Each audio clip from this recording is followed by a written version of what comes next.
नमस्कार, राम राम। आप सभी का स्वागत है आपके अपने YouTube चैनल अमर ऑनलाइन क्लासेज में।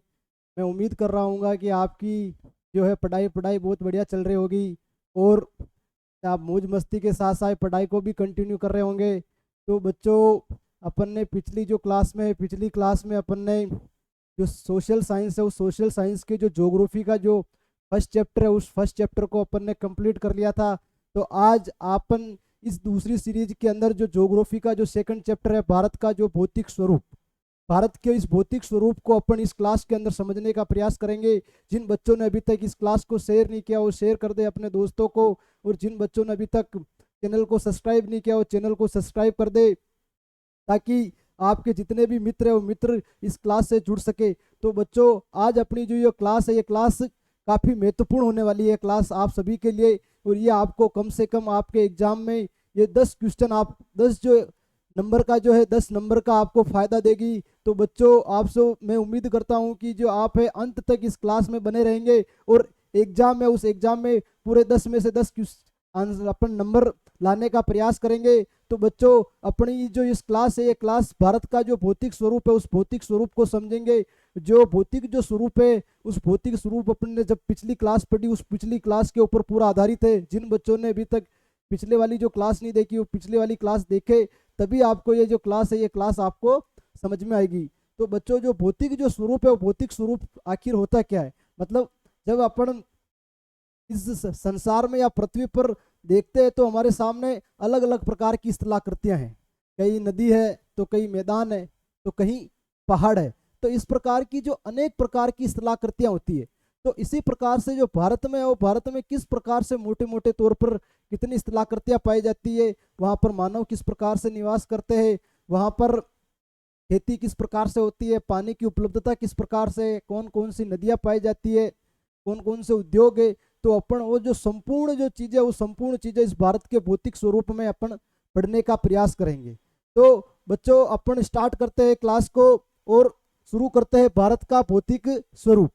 भारत का भौतिक स्वरूप, देखो बच्चों, क्या है कि भारत का जो भौतिक स्वरूप है ना, उस भारत के भौतिक स्वरूप में देखो एक परिभाषा लिखी गई कि हमारे देश में हर प्रकार की भू आकृति पाई जाती है। भू आकृति मतलब होता है स्थलाकृति। क्या होता है बच्चों? स्थलाकृति। स्थलाकृति मतलब अपने जो भारत है उस भारत में अनेक अनेक प्रकार की स्थलाकृति पाई जाती है। जैसे उदाहरण के अंदर एग्जाम्पल दे रखा है, तो कहीं पर्वत पाया जाता है तो कहीं मरुस्थल पाया जाता है, तो कहीं पठार पाया जाता है तो कहीं द्वीप। इस प्रकार से अलग अलग प्रकार की स्थलाकृतियां पाई जाती। जब अपन क्लास में आगे पढ़ेंगे तो अपन पाएंगे कि तो मरुस्थल है, मरुस्थल किस प्रकार से पाया जा रहा है, द्वीप किस प्रकार से पाया जा रहा है, महासागर किस प्रकार से पाया जा रहा है, पर्वत किस प्रकार से पाया जा रहा है, पठार किस प्रकार से पाया जा रहा है। ये जो संपूर्ण जो नॉलेज है, इस नॉलेज को अपन इस क्लास के अंदर समझने का प्रयास करेंगे। तो बच्चों, क्या है कि जो भारत का जो भौगोलिक वितरण है, भारत का जो भौगोलिक जो वितरण है वो भौगोलिक वितरण 6 भागों में है। कितने हैं? 6 भागों में। मतलब मोटे मोटे तौर पर मेजर मेजर रूप में अपन समझे तो कितने भागों में बांट रखा है इसको? 6 भागों के अंदर बांट रखा है। पहला जो है वो है हिमालय पर्वत श्रृंखला, हिमालय पर्वत श्रृंखला। दूसरा है उत्तरी मैदान, तीसरा है प्रायद्वीपीय पठार, चौथा है भारतीय मरुस्थल, और पांचवा है तटीय मैदान, और छठा है द्वीप समूह। द्वीप समूह। देखो बच्चों, ये इतना बड़ा भारत है। भारत का कुल कितना क्षेत्रफल है? अपन ने पिछली क्लास में पढ़ा था 3,42,239 वर्ग किलोमीटर। मतलब इतने बड़े क्षेत्रफल को भौतिक स्वरूप के आधार पर अपन ने कितने भागों में बांटा बच्चों? 6 भागों में बांटा। तो बच्चों, जैसे जैसे अपन आगे आगे बढ़ेंगे ना, तो ये जो 6 है ना, इस 6 को वापस सब डिविजनल के रूप में बांट रखा है। इसको वापस हम अलग अलग भागों के अंदर बांटेंगे। जैसे जब हिमालय पर्वत पढ़ेंगे तो उत्तरी हिमालय अलग पढ़ेंगे, मध्य हिमालय अलग पढ़ेंगे और पश्चिमी हिमालय अलग पढ़ेंगे। जैसे पंजाब हिमालय पढ़ेंगे, कुमायूं हिमालय पढ़ेंगे, नेपाल हिमालय पढ़ेंगे। तो इस प्रकार से स्थलाकृति के आधार पर किस प्रकार से हिमालय को बांट रखा है। नदी घाटी के आधार पर किस प्रकार से बांट रखा है, इसी प्रकार से अपन पढ़ेंगे। जैसे हम उत्तरी मैदान पढ़ेंगे तो उत्तरी मैदान को भी अपन 3 भागों में बांटेंगे। उत्तरी मैदान में जो उत्तरी भाग होगा वो उत्तरी, मध्य भाग होगा मध्य, और जो दक्षिणी भाग होगा दक्षिणी। इस प्रकार से ये मेजर रूप में, किसे मेजर रूप में, मतलब मोटे तौर के ऊपर इसको कितने भागों में बांट रखा है, 6 भागों के अंदर बांट रखा है। इसको अपन क्या करेंगे, डायग्राम के माध्यम से समझेंगे। डायग्राम के माध्यम से कैसे, कि जब मैंने आपको बता दिया कि भाई हिमालय पर्वत श्रृंखला, आखिर जो हिमालय जो पर्वत श्रृंखला वो भारत के कहाँ स्थित है, उत्तर में स्थित है, दक्षिण में स्थित है, पश्चिम में स्थित है, या पूर्व में स्थित है। इसी प्रकार से जो 6 अपन ने जो जो भौतिक स्वरूप है, भौतिक स्वरूप को अपन डायग्राम के माध्यम से समझने का प्रयास करते हैं। तो ये जो जो डायग्राम है ना, इस डायग्राम के माध्यम से अपन इसको समझने का प्रयास करते हैं। देखो ये आपके सामने क्या है, एक डायग्राम है, डायग्राम है। तो आप देख रहे होंगे कि इस डायग्राम के अंदर क्या हो रहा है कि जो उत्तरी भाग है ना, उत्तरी भाग, ये उत्तरी भाग, इस प्रकार से ये जो उत्तरी भाग है, यहाँ से क्या हो जाता है, ये नेपाल स्टार्ट हो जाता है, ये इस प्रकार से ये उत्तरी भाग, जो ये आपको ये उत्तरी भाग दिख रहा है, और जैसे ही अपन पूर्व की ओर जा रहे हैं तो पूर्व के अंदर ये मुड़ा हुआ भाग है, मुड़ा हुआ भाग, मुड़ा हुआ भाग। ये जो मुड़ा हुआ जो भाग है ना बच्चों, मुड़ा हुआ भाग, इस प्रकार यहाँ पर, यहाँ तक हिमालय स्थित है, यहाँ तक। तो ये उत्तर के अंदर स्थित है, उत्तर के अंदर ये मोटे तौर पर स्थित है। लेकिन अपन देखें तो उत्तर पश्चिम, उत्तर पश्चिम से लेकर ये उत्तर पूर्व की ओर फैला हुआ है, इस प्रकार से उत्तर पर्वतीय प्रदेश। और यह आपको बीच में दिख रहा होगा, ये इस प्रकार से सतलज गंगा ब्रह्मपुत्र का मैदान, ये उत्तरी भाग के अंदर स्थित है। ये आपको डायग्राम के अंदर ये दिख रहा होगा। इस प्रकार से ये इधर सतलज का भाग आ जाता है, इधर गंगा का भाग आ जाता है, और इधर ब्रह्मपुत्र का भाग आ जाता है। इसका आ जाता है बच्चों, ब्रह्मपुत्र का भाग आ जाता है। इधर सतलज बह रही होगी, इधर गंगा बह रही होगी, इस प्रकार से ये ब्रह्मपुत्र। इस प्रकार जो तीनों नदियों का जो नदियों से जो मैदान बनता है उसे उत्तरी मैदानी भाग कहते हैं। और अपन देख रहे होंगे कि ये जो पश्चिमी भाग है, ये पश्चिमी भाग में क्या है, थार का मरुस्थल, थार का मरुस्थल। ये मोटे तौर पर तो राजस्थान में पाया जाता है, लेकिन ये राजस्थान के साथ कुछ पंजाब के इलाकों में और कुछ गुजरात के इलाकों में भी ये मरुस्थल पाया जाता है। तो 3 जो स्टेट है, 3 स्टेट के अंदर क्या पाया जाता है, थार का मरुस्थल, पंजाब, राजस्थान मोटे तौर पर, और गुजरात। इस प्रकार से ये पश्चिमी भाग हो गया, ये पश्चिम के अंदर ये स्थित है। तो देखो ये जो गुजरात है, ये गुजरात यहाँ से स्टार्ट हो रहा है डायग्राम से। ये गुजरात की जैसे ही सीमा स्टार्ट होती है यहाँ से, तो ये इस प्रकार से, तो ये जैसे स्टार्ट हो रही है, जितनी भी क्या है, तटीय सीमा है। क्या है बच्चों, तटीय सीमा। तो ये जो तटीय भाग है, उस तटीय भाग को अपन पढ़ेंगे। तो ये आप देख लो कि मोटे तौर पर जो तटीय भाग है, तटीय भाग कहाँ स्थित है, दक्षिण के अंदर है, और दक्षिण में कहाँ, किनारों के अंदर स्थित है। ये देखो तटीय मैदानी प्रदेश। और अपन देखें कि आपके सामने इस प्रकार से दिख रहे होंगे छोटे छोटे ये द्वीप, छोटे छोटे ये द्वीप, इस प्रकार से। ये क्या है, अंडमान और निकोबार द्वीप समूह। और यहाँ पर आपको ये छोटे छोटे द्वीप दिख रहे होंगे इस प्रकार से। ये क्या है, लक्ष्य द्वीप। जब अपन बच्चों पढ़ेंगे ना, तो अपन जब द्वीपीय भाग पढ़ेंगे, जैसे अलग अलग नंबर वाइज पढ़ेंगे, पहले मैदानी भाग, सॉरी अपने हिमालय भाग पढ़ेंगे, फिर मैदानी भाग, फिर मरुस्थलीय, फिर प्रायद्वीपीय भाग। इस प्रकार से जब अपन पढ़ेंगे ना बच्चों, तो अपन जब द्वीपीय भाग पढ़ेंगे, तो द्वीपीय भाग में अगर कोई मोटे तौर पर अगर कोई बड़े जो द्वीप है भारत के अंदर, तो वो कौन से, पहला अंडमान निकोबार द्वीप समूह और दूसरा लक्षद्वीप। ऐसे तो भारत के अंदर कुल 247 द्वीप समूह पाए जाते हैं। कितने, 247 द्वीप समूह। इसमें से अगर कोई मेजर जो द्वीप समूह कौन सा है, लक्षद्वीप और अंडमान निकोबार। और आपको बच्चों ये इस प्रकार से एक दक्षिण का पठार दिख रहा होगा, दक्षिण के पठार, ये राजस्थान का जो ये अपने दक्षिणी जो पूर्वी भाग है, हाड़ौती का पठार आ रहा है। इस प्रकार से कुछ यूपी का पोर्शन आ रहा है, ये अपने एमपी का पोर्शन आ रहा है, और मोटे तौर पर अगर कोई पोर्शन आता है तो महाराष्ट्र का पोर्शन आ रहा है। इस प्रकार से यहाँ पर झारखंड का पोर्शन आ रहा है, छत्तीसगढ़ का पोर्शन आ रहा है, छत्तीसगढ़, या थोड़ा कर्नाटक का पोर्शन आ रहा है। तो इस जो बीच वाले जो भाग है ना, बीच वाले को इसे अपन कहते हैं प्रायद्वीपीय भाग। क्या कहते हैं बच्चों? प्रायद्वीपीय भाग। प्रायद्वीपीय ये भाग क्या कहते हैं? ये प्रायद्वीपीय भाग। ये आप नक्शे के माध्यम से देख रहे हैं, ये क्या है? प्रायद्वीपीय भाग। प्रायद्वीपीय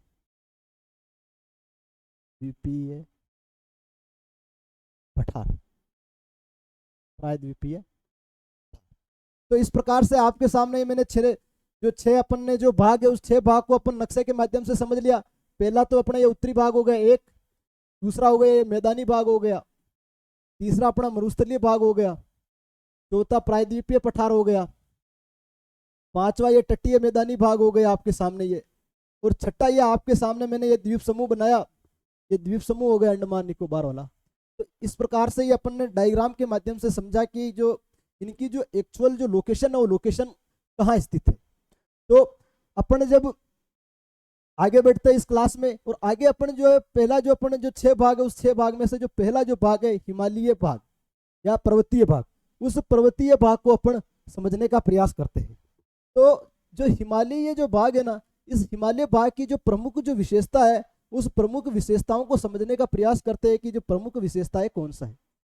जो हिमालयी जो भाग है ना बच्चों, ये हिमालय जो भाग है ये एक वलित पर्वत श्रृंखला है। क्या है? वलित, वलित पर्वत श्रृंखला, वलित पर्वत श्रृंखला। अब अपन समझते हैं कि वलित पर्वत श्रृंखला क्या होती है। तो देखो क्या होता है कि जब इस प्रकार से मुड़ी हुई क्या होती है, पर्वत श्रृंखला होती है, इस प्रकार से, इस प्रकार से, इस प्रकार से, इस प्रकार से, या इस प्रकार से, इस प्रकार से जब मुड़ी हुई जो श्रृंखला होती है ना, उस मुड़ी हुई श्रृंखलाओं को क्या कहते हैं अपन? वलित पर्वत श्रृंखला। क्या कहते हैं बच्चों? वलित पर्वत श्रृंखला। और ये वलित पर्वत श्रृंखला के साथ साथ क्या होती है कि नवीनतम पर्वत श्रृंखला है, कि मतलब पृथ्वी के अंदर जब अलग अलग जब अपन अंदर जाते हैं तो क्या होता है कि निर्माण काल आता है, महाप्रज्ञ काल आता है, अल्पाइन काल आता है। मतलब इस प्रकार से क्या होता है कि जब पर्वत होता है पर्वतों के निर्माण के अलग अलग काल आते हैं। तो उसमें से क्या होता है कि कोई पर्वत प्राचीन होता है, बहुत प्राचीन, जैसे उदाहरण के तौर पर देखें तो अपने जो अरावली है, क्या है बच्चों? अरावली। अपन जब राजस्थान की जब ज्योग्राफी पढ़ते हैं तो क्या होता है कि एक बीचों बीच एक पर्वत श्रृंखला निकलती है जिसका नाम है अरावली।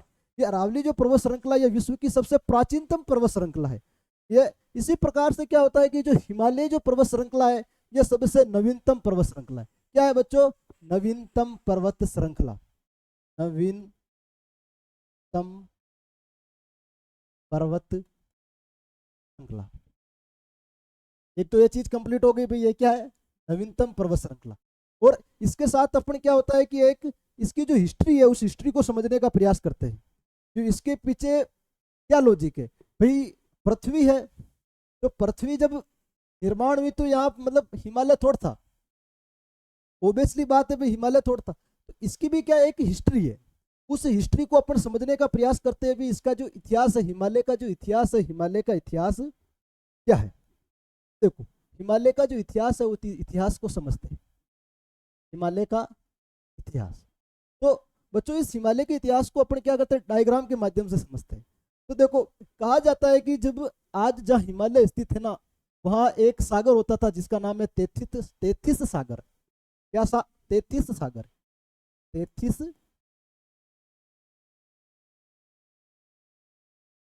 सागर। ठीक है साहब, ये इस प्रकार से आपके सामने मैं एक 33 सागर बना देता हूँ।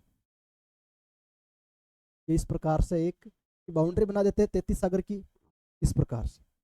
तो इस प्रकार से ये 33 सागर का जल है अंदर,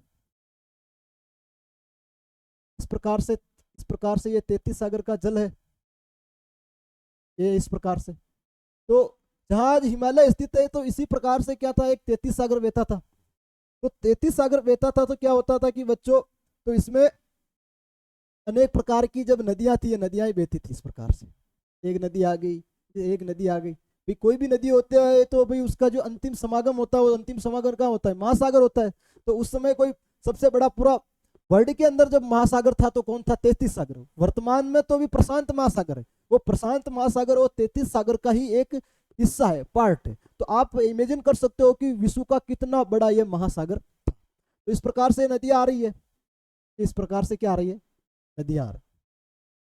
तो नदियां क्या होती है कि बच्चों ये एक एक दिन की, 6 महीने, 1 साल, 10 साल, 50 साल, 100 साल की, ये हजारों सालों की प्रोसेस है। ये मतलब हजारों सालों की प्रोसेस से इस प्रकार से नदियां बह रही है और समुद्र के अंदर मिल रही है।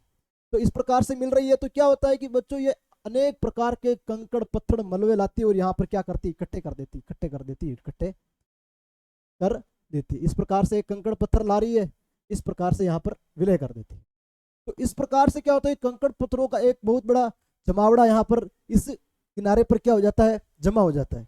और क्या होता है कि फिर एक क्या होता है कि एक प्रोसेस इसमें अंदर, इसके अंदर एक और होती है। एक प्रोसेस क्या होती है कि बच्चों की पृथ्वी पर 2 प्रकार के लैंड थे। एक तो था अंगारा लैंड जो उत्तर के अंदर स्थित था। क्या था, अंगारा लैंड। क्या था, जिसका नाम था अंगारा लैंड, अंगारा लैंड। और जो दूसरा यहाँ पर एक लैंड और स्थित था जिसका नाम था गोंडवाना लैंड। तो बच्चों क्या होता है कि जब अपन भूगोल के अंदर जैसे जैसे आगे पढ़ेंगे तो एक एक क्या होता है कि जब प्लेटें प्लेटें आपस में टकराती है, क्या होता है, प्लेटें टकराती है तो एक सिद्धांत आता है प्लेटों का टकराने का। तो उसी सिद्धांत को फॉलो करते हुए क्या हुआ कि जब अंगारा लैंड क्या हुआ, इस तरफ आ रहा था। अंगारा लैंड जो था बच्चों क्या हुआ था कि इस तरफ आ रहा था। ये अंगारा जो लैंड था वो इस तरफ आ रहा था, ये अंगारा लैंड इस तरफ आ रहा था, इस तरफ। और गोंडवाना लैंड भी इस तरफ आ रहा था। तो क्या होता है कि जब दोनों लैंड होते हैं, अंगारा लैंड और गोंडवाना लैंड आता है और बीच में 33 सागर था, तो आपस में क्या हो जाता है, टकरा जाते हैं। जब टकराते हैं तो बीच में मैंने बताया कि इतने हजारों सालों की प्रोसेस से जो कंकड़ पत्थर थे, कंकड़ पत्थर उसके अंदर जो मलबा था उससे क्या होगा, उन टकराने से जब प्लेटों में आपस में भीषण टकराव हुआ तो उससे एक पर्वत श्रृंखला का निर्माण हुआ। उस पर्वत श्रृंखला का नाम क्या था, यहाँ पर एक पर्वत श्रृंखला का क्या हो गया, निर्माण हो गया। इस प्रकार से, इस प्रकार से जैसे ही टकराई, इस प्रकार से टकराई तो इस प्रकार से एक पर्वत श्रृंखला का निर्माण हो गया जिसका नाम क्या था, हिमालय पर्वत श्रृंखला।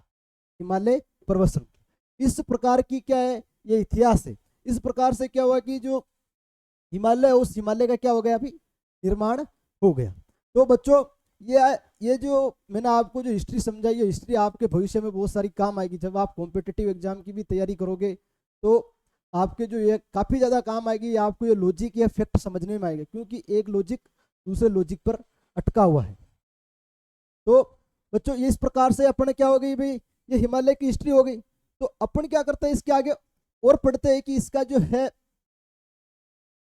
इसकी और कौन कौन सी विशेषता है।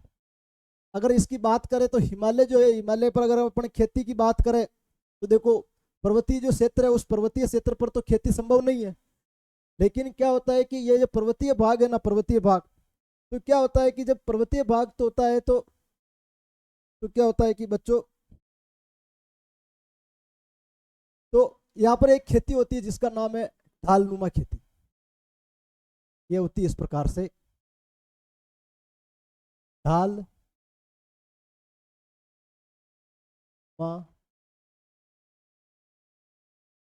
खेती, ये इस प्रकार से। तो हिमालय होता है तो इस प्रकार से जब ढाल वाली होती है, इस ढाल वाले क्षेत्र पर क्या की जाती है, कृषि की जाती है। इस प्रकार से क्या की जाती है, कृषि की जाती है। इसीलिए इस प्रकार से ढालनुमा कृषि की होती है। और इसके साथ क्या होता है कि यहाँ पर अलग अलग ही प्रकार की क्या पाई जाती है, प्रजातियां पाई जाती है यहाँ पर। जैसे जेबरा पाया जाता है यहाँ पर, जेबरा यहाँ पर क्या पाया जाता है, जेबरा पाया जाता है। हिम तेंदुआ पाया जाता है, तेंदुआ पाया जाता है, ठीक है। और उसी के साथ क्या होता है कि जब अपन देखें नाशपाती, नाशपाती की खेती यही होती है।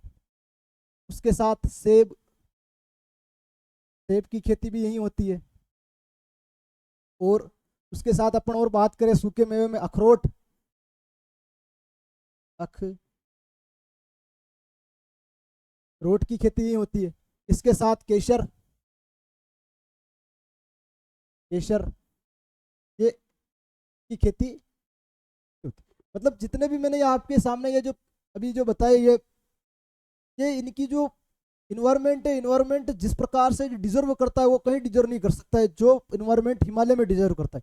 इसीलिए इनकी जो स्पेसिफिक खेती होती है, स्पेसिफिक स्पेसिफिक खेती कहाँ होती है, हिमालय भाग में होती है। हिमालय, इसीलिए इसके क्या, इनके क्या होता है, दाम ज़्यादा होते हैं, महंगे होती है, और प्रोडक्ट कम होता है और डिमांड ज़्यादा होती है।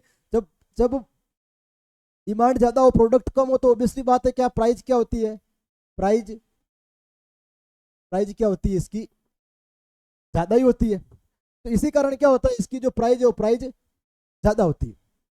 और अपन इसी के साथ बात करें तो जो हिमालय में अपन आगे जब अपन पढ़ेंगे मैदानी भाग पढ़ेंगे, और इसका जब तीसरा चैप्टर जब नदियाँ नदियाँ वाला जो होगा, नदियों वाला भाग भी अपन पोर्शन कंप्लीट करेंगे, तो उसमें भी आएगा कि जितने भी भारत के अंदर जब उत्तरी मैदानी भागों में जितनी भी नदियाँ बहती है, वो उत्तरी मैदानी भागों में जितनी भी जो नदियाँ बहती है, उस नदियाँ जितनी भी है वो सब नदियाँ कहाँ से निकलती है, हिमालय भागों से निकलती। कहाँ से निकलती है, हिमालय भागों से निकलती है। इस प्रकार से ये जितनी भी क्या होगी ये नदियाँ निकली।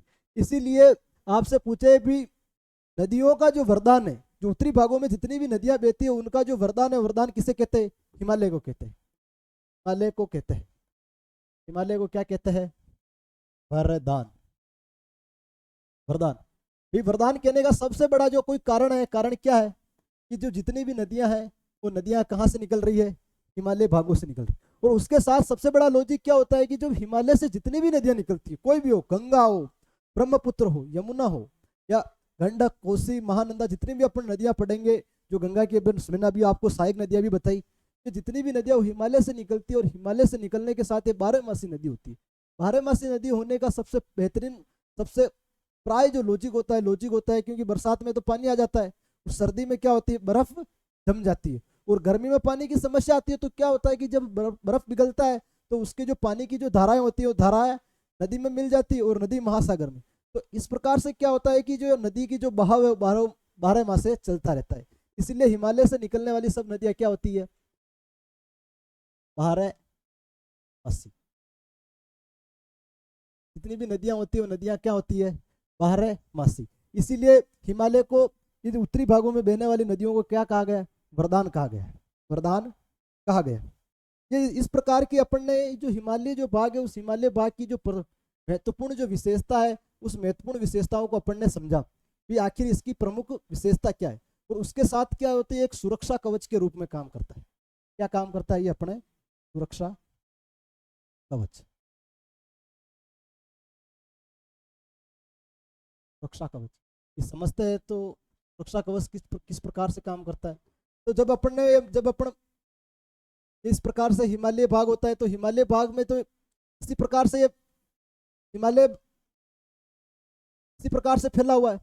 तो अपन देखें तो इस प्रकार से इधर इधर क्या है, थोड़ा बहुत चाइना हो जाता है यहाँ पर, और थोड़े बहुत यहाँ पर क्या हो जाता है, पाकिस्तान हो जाता है, पाकिस्तान हो जाता है। और इधर अपन बात करें तो म्यांमार।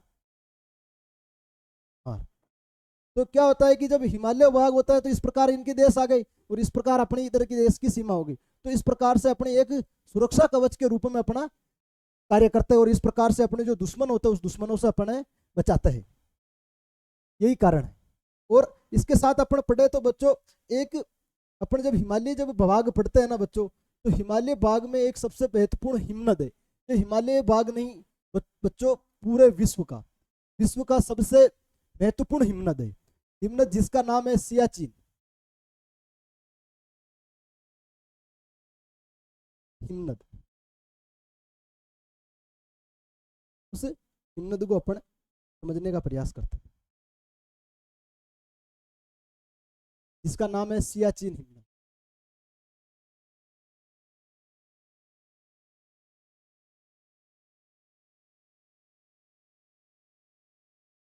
सियाचिन नद, या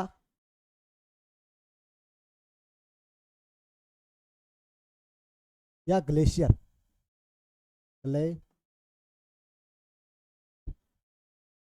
तो बच्चों क्या होता है कि जो सियाचिन हिमनद है ना, वो सामरिक दृष्टि से, सामरिक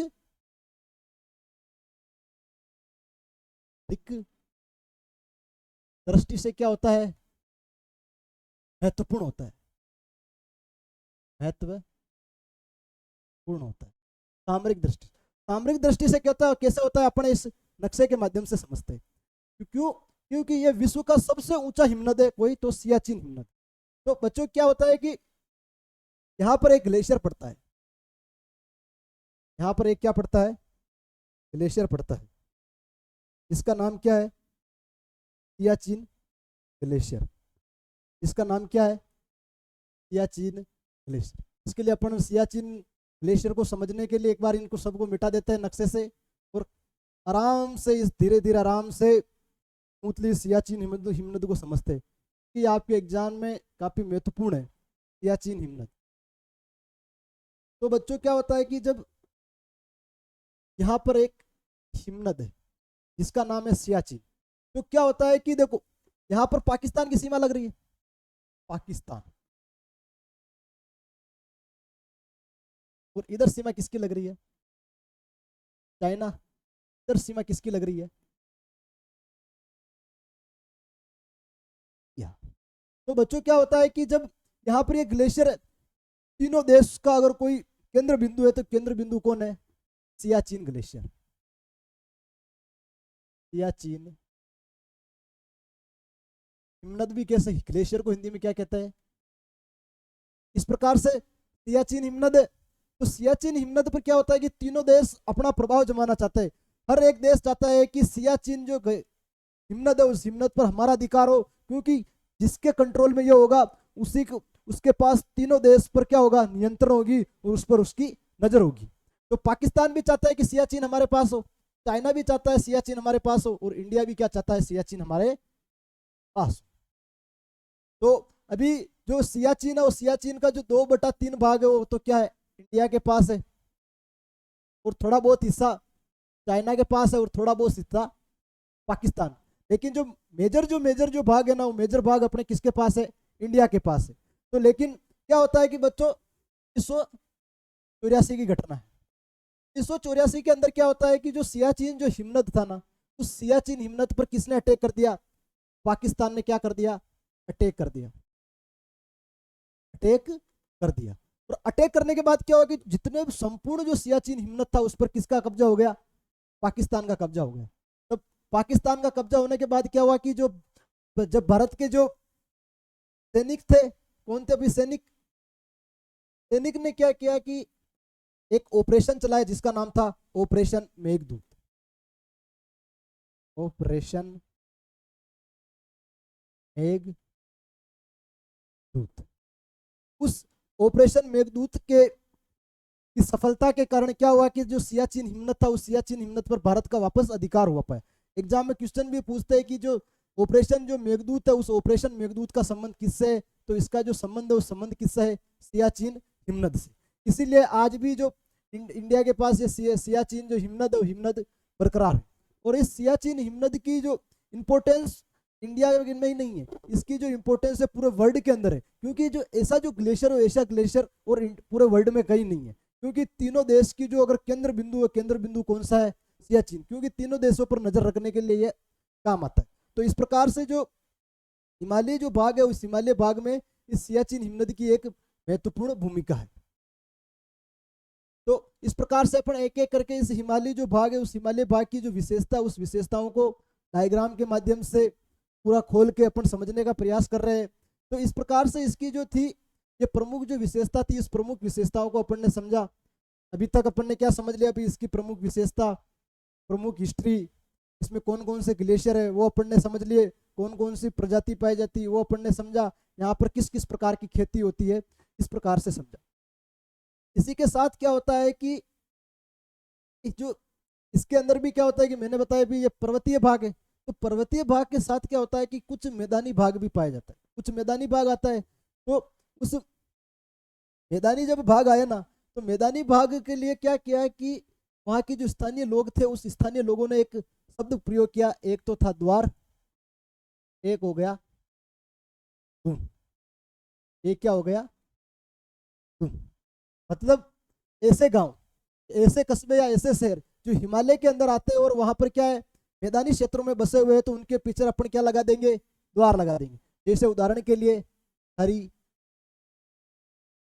द्वार, और जैसे अपन देहरादून, देहरादून। तो इस प्रकार से क्या हो रहा है कि बच्चों ये हिमालय भाग में स्थित है, लेकिन क्या है, मैदानी क्षेत्रों के अंदर थे, हिमालय के मैदानी क्षेत्रों में। इसीलिए ऐसे बहुत सारे और भी गांव हैं जिनके पीछे क्या है, अगर आपको लगे कोई भी अगर कोई शहर है जो हिमालय क्षेत्र में बसा हुआ है और उनके पीछे अगर द्वार या दून लगा हुआ था, मतलब क्या है, ये मैदानी क्षेत्रों के अंदर बसा हुआ है। तो इस प्रकार से अपन ने प्रमुख विशेषताओं को अपन ने समझने का प्रयास किया कि मोटे मोटे तौर पर इसमें कौन कौन से ये मेजर इसके विशेषता है, उस विशेषताओं को अपन ने समझने का प्रयास किया। और आगे अपन बढ़े ना बच्चों, तो ये आपके सामने, ये आपके स्क्रीन पर आपको दिख रही होगी ये प्रमुख शिखर। प्रमुख शिखर मतलब हिमालय के अंदर जो पाए जाने वाले जो प्रमुख जो चोटियां हैं, वो चोटियां कौन कौन सी है? देखो, जो सबसे जो महत्वपूर्ण जो चोटी है, वो चोटी आपके सामने दिख रही होगी पहले नंबर पर, माउंट एवरेस्ट। माउंट एवरेस्ट कहाँ पाई जाती है? नेपाल के अंदर पाई जाती है। और इसकी कितनी ऊंचाई है? 8,848 किलोमीटर। और ये दूसरी है कंचनजंगा, जो भारत के अंदर स्थित है, 8,596 किलोमीटर। तीसरी है मकालू, जो नेपाल के अंदर पाई जाती है, 8,481 किलोमीटर। चौथी है धौलागिरी, नेपाल के अंदर पाई जाती है, 8,172 किलोमीटर। पांचवी पाई जाती है नंगा पर्वत, भारत के अंदर पाई जाती है, 8,126 किलोमीटर। और छठी पाई जाती है अन्नपूर्णा, नेपाल के अंदर पाई जाती है, 8,078 किलोमीटर। और सातवीं अंतिम पाई जाती है चोटी, इसका नाम है नामचा बरुआ, जो भारत के अंदर स्थित है, 8,078 किलोमीटर। ये आपके सामने जो 7 जो चोटियां, ये मेजर और महत्वपूर्ण जो चोटियां, वो चोटियां आपके सामने स्क्रीन पर लाएगी, जो आपके एग्जाम में पूछ सकते हैं, या आपको 2 नंबर में पूछ ले कि प्रमुख 5 चोटियों के नाम बताए जो हिमालय क्षेत्र के अंदर स्थित है। तो ये प्रमुख 5 चोटियां। ऐसे तो हिमालय के अंदर सैकड़ों चोटियां हैं, लेकिन अपने को बेटर वही याद करना है जो अपने एग्जाम में आए और अपने को अंतिम सफलता तक मिलना है। क्योंकि अपन को ज्ञानी नहीं बनना है, अपना जो मेन मोटिव, जो उद्देश्य क्या है बच्चों, इस जो एग्जाम है उस एग्जाम को क्रैक करना है। क्रैक करने के साथ क्या है, अच्छे नंबरों से करना है, ताकि एग्जामिनर अपने को 2 में से 2 नंबर दे सके और अपना भी क्या हो जाए, काम हो जाए, और अच्छे रैंक के साथ अपन क्या हो जाए, तो अच्छे रैंक के साथ इस क्लास को पास करें। तो ये आपके सामने महत्वपूर्ण मैंने 7 चोटियां लेके आए। ऐसे तो मैं आपके सामने बहुत सारी चोटियां ला सकता था, लेकिन मायने रखता है कि आप कितना याद रख सकते हो, इसीलिए मैंने आपके सामने केवल 7 चोटियां ला। देखो बच्चों कि आपके सामने ये पहली जो चोटी दिख रही होगी, माउंट एवरेस्ट। ये माउंट एवरेस्ट कहाँ पाई जाती है? नेपाल के अंदर पाई जाती है। ये जो बच्चों है, ये विश्व की सबसे ऊंची चोटी है। कौन सी? ये विश्व की सबसे ऊंची चोटी जो हिमालय पर्वत श्रृंखला पर पाई जाती है, और ये कहाँ पाई जाती है? नेपाल में। और इसकी लंबाई क्या है? 8,848 वर्ग किलोमीटर। 8,800 वर्ग किलोमीटर ये। और देखो, एक जो कंचनजंगा है, ये कंचनजंगा हिमालय क्षेत्र के अंदर स्थित है। भारत की सबसे ऊंची चोटी कौन सी है? कंचनजंगा।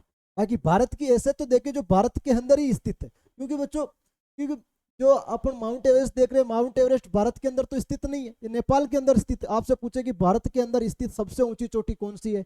K2। कौन सी है? K2। K2 का पूरा नाम क्या है? Godwin Austin. गोडविन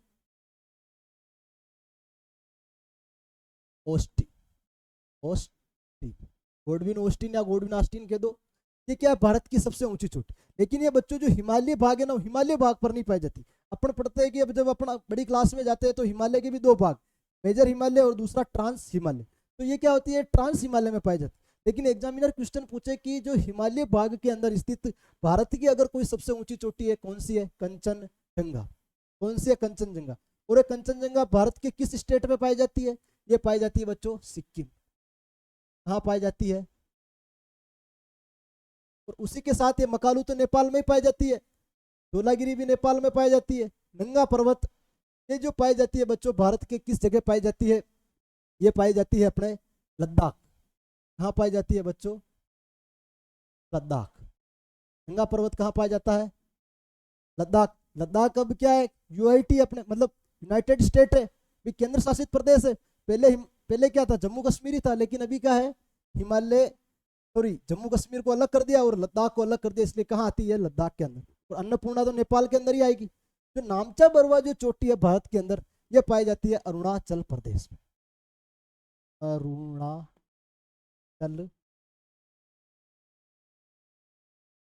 प्रदेश कहाँ पाई जाती है बच्चों? ये अरुणाचल प्रदेश।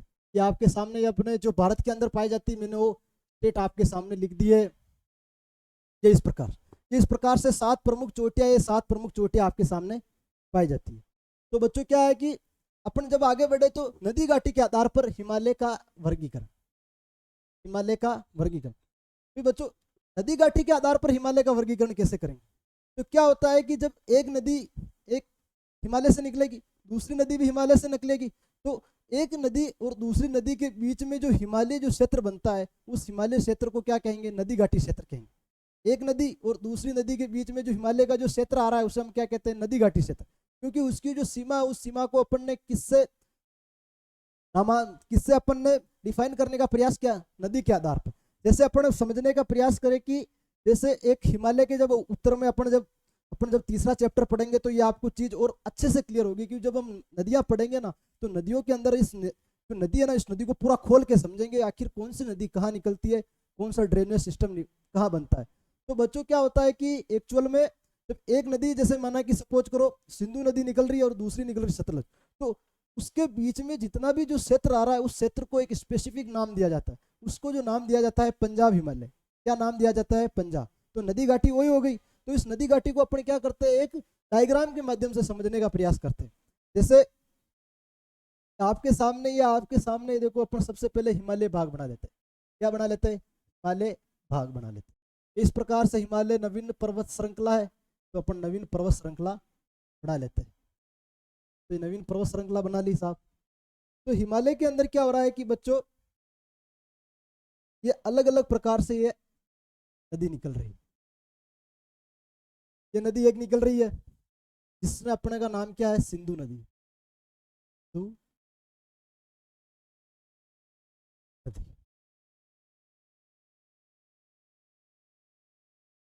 दूसरी एक नदी निकल रही है जिसका नाम क्या है?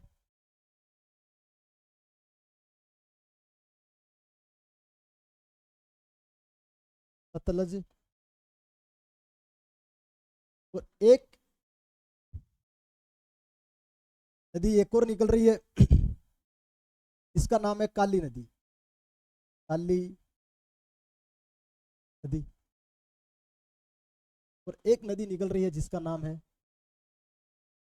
तीस्ता नदी। तीस्ता। और एक नदी लास्ट भारत के जो डायरेक्ट पूर्वी भागों के अंदर यहाँ से निकलती हुई भारत में प्रवेश करती है, जिसका नाम है ब्रह्मपुत्र नदी। क्या है? ब्रह्मपुत्र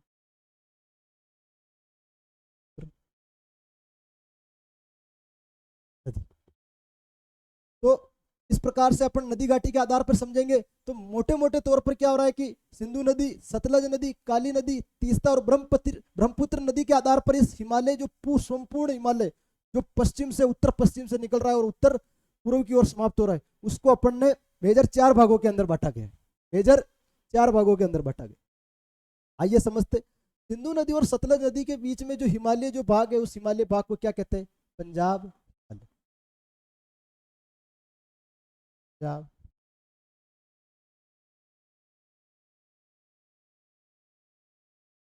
और सतलज नदी और काली नदी के बीच में जो हिमालय भाग है, उसका नाम है वायु बल। वायु। और काली और तीस्ता के बीच में जो नदी है उसका नाम है नेपाल।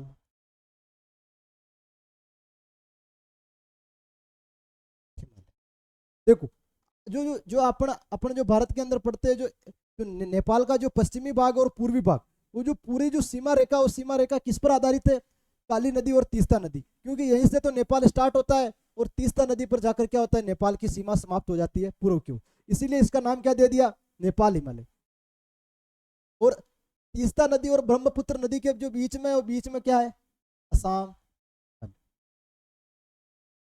असम।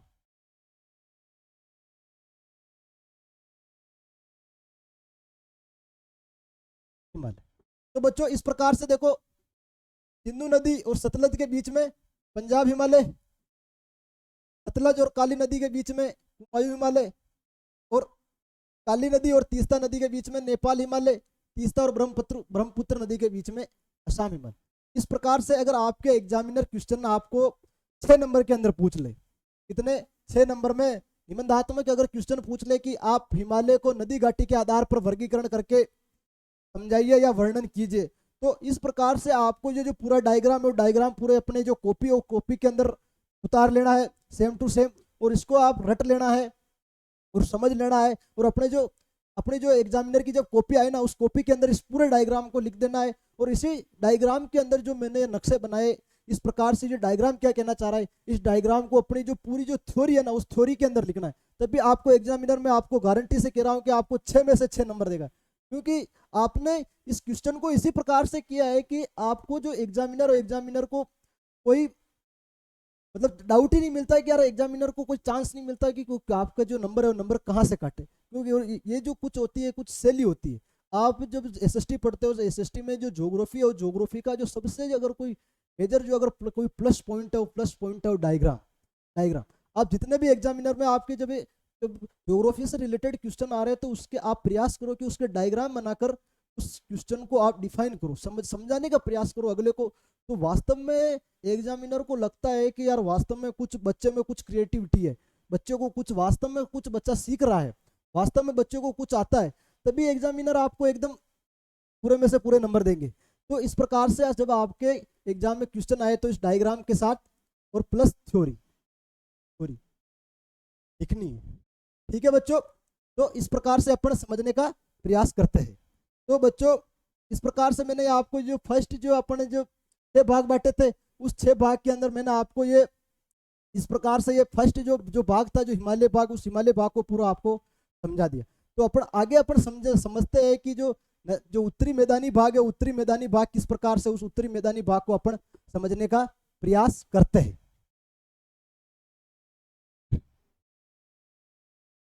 जो दूसरा जो भौतिक प्रदेश है, वो भौतिक प्रदेश कौन सा है, उत्तरी मैदानी भाग।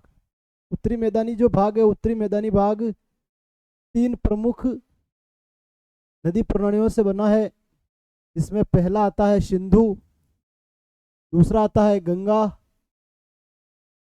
तीसरा आता है ब्रह्मपुत्र। देखो बच्चों क्या है कि जो उत्तरी जो मैदानी भाग है ना, उत्तरी मैदानी भाग, वो जो उत्तरी मैदानी भाग है, उत्तरी मैदानी भाग मोटे मोटे तौर पर 3 प्रमुख नदियों से बना हुआ है, सिंधु नदी, गंगा नदी और ब्रह्मपुत्र। इनकी जितनी भी सहायक नदियां हैं, उन सहायक नदियों के जो ड्रेनेज सिस्टम होता है, उस अफवाह क्षेत्र से जो मैदानी भाग बनता है, उसका नाम क्या है, उत्तरी मैदानी भाग। और देखो इसमें क्या लिख रखा है, इनकी सहायक नदियों से बना होता है। मुख्य रूप से तो ये 3 नदियां होती है और इसकी सहायक नदियों से बना होता है। और यहाँ पर मोटे तौर पर कौन सी, जलोढ़ मृदा से बना है, जलोढ़ मृदा। देखो कोई भी मैदानी जो भाग होता है ना, कोई भी मैदानी भाग, उस मैदानी भाग में अगर कोई सी भी मृदा पाई जाती है, तो मृदा कौन सी पाई जाती है, जलोढ़ मृदा। क्योंकि नदियों द्वारा निर्मित जो मैदानी भाग होता है, उस मैदानी भाग में कौन सी मिट्टी पाई जाती है, जलोढ़ मृदा। कौन सी मिट्टी पाई जाएगी, जलोढ़ मृदा।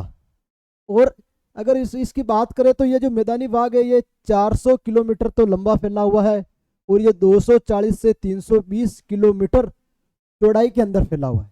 मतलब ये लंबाई की अगर इसकी बात करें, लंबाई की तो ये लंबाई में कितना फैला हुआ है, ये लंबाई में ये 2400 किलोमीटर फैला हुआ है लंबाई में।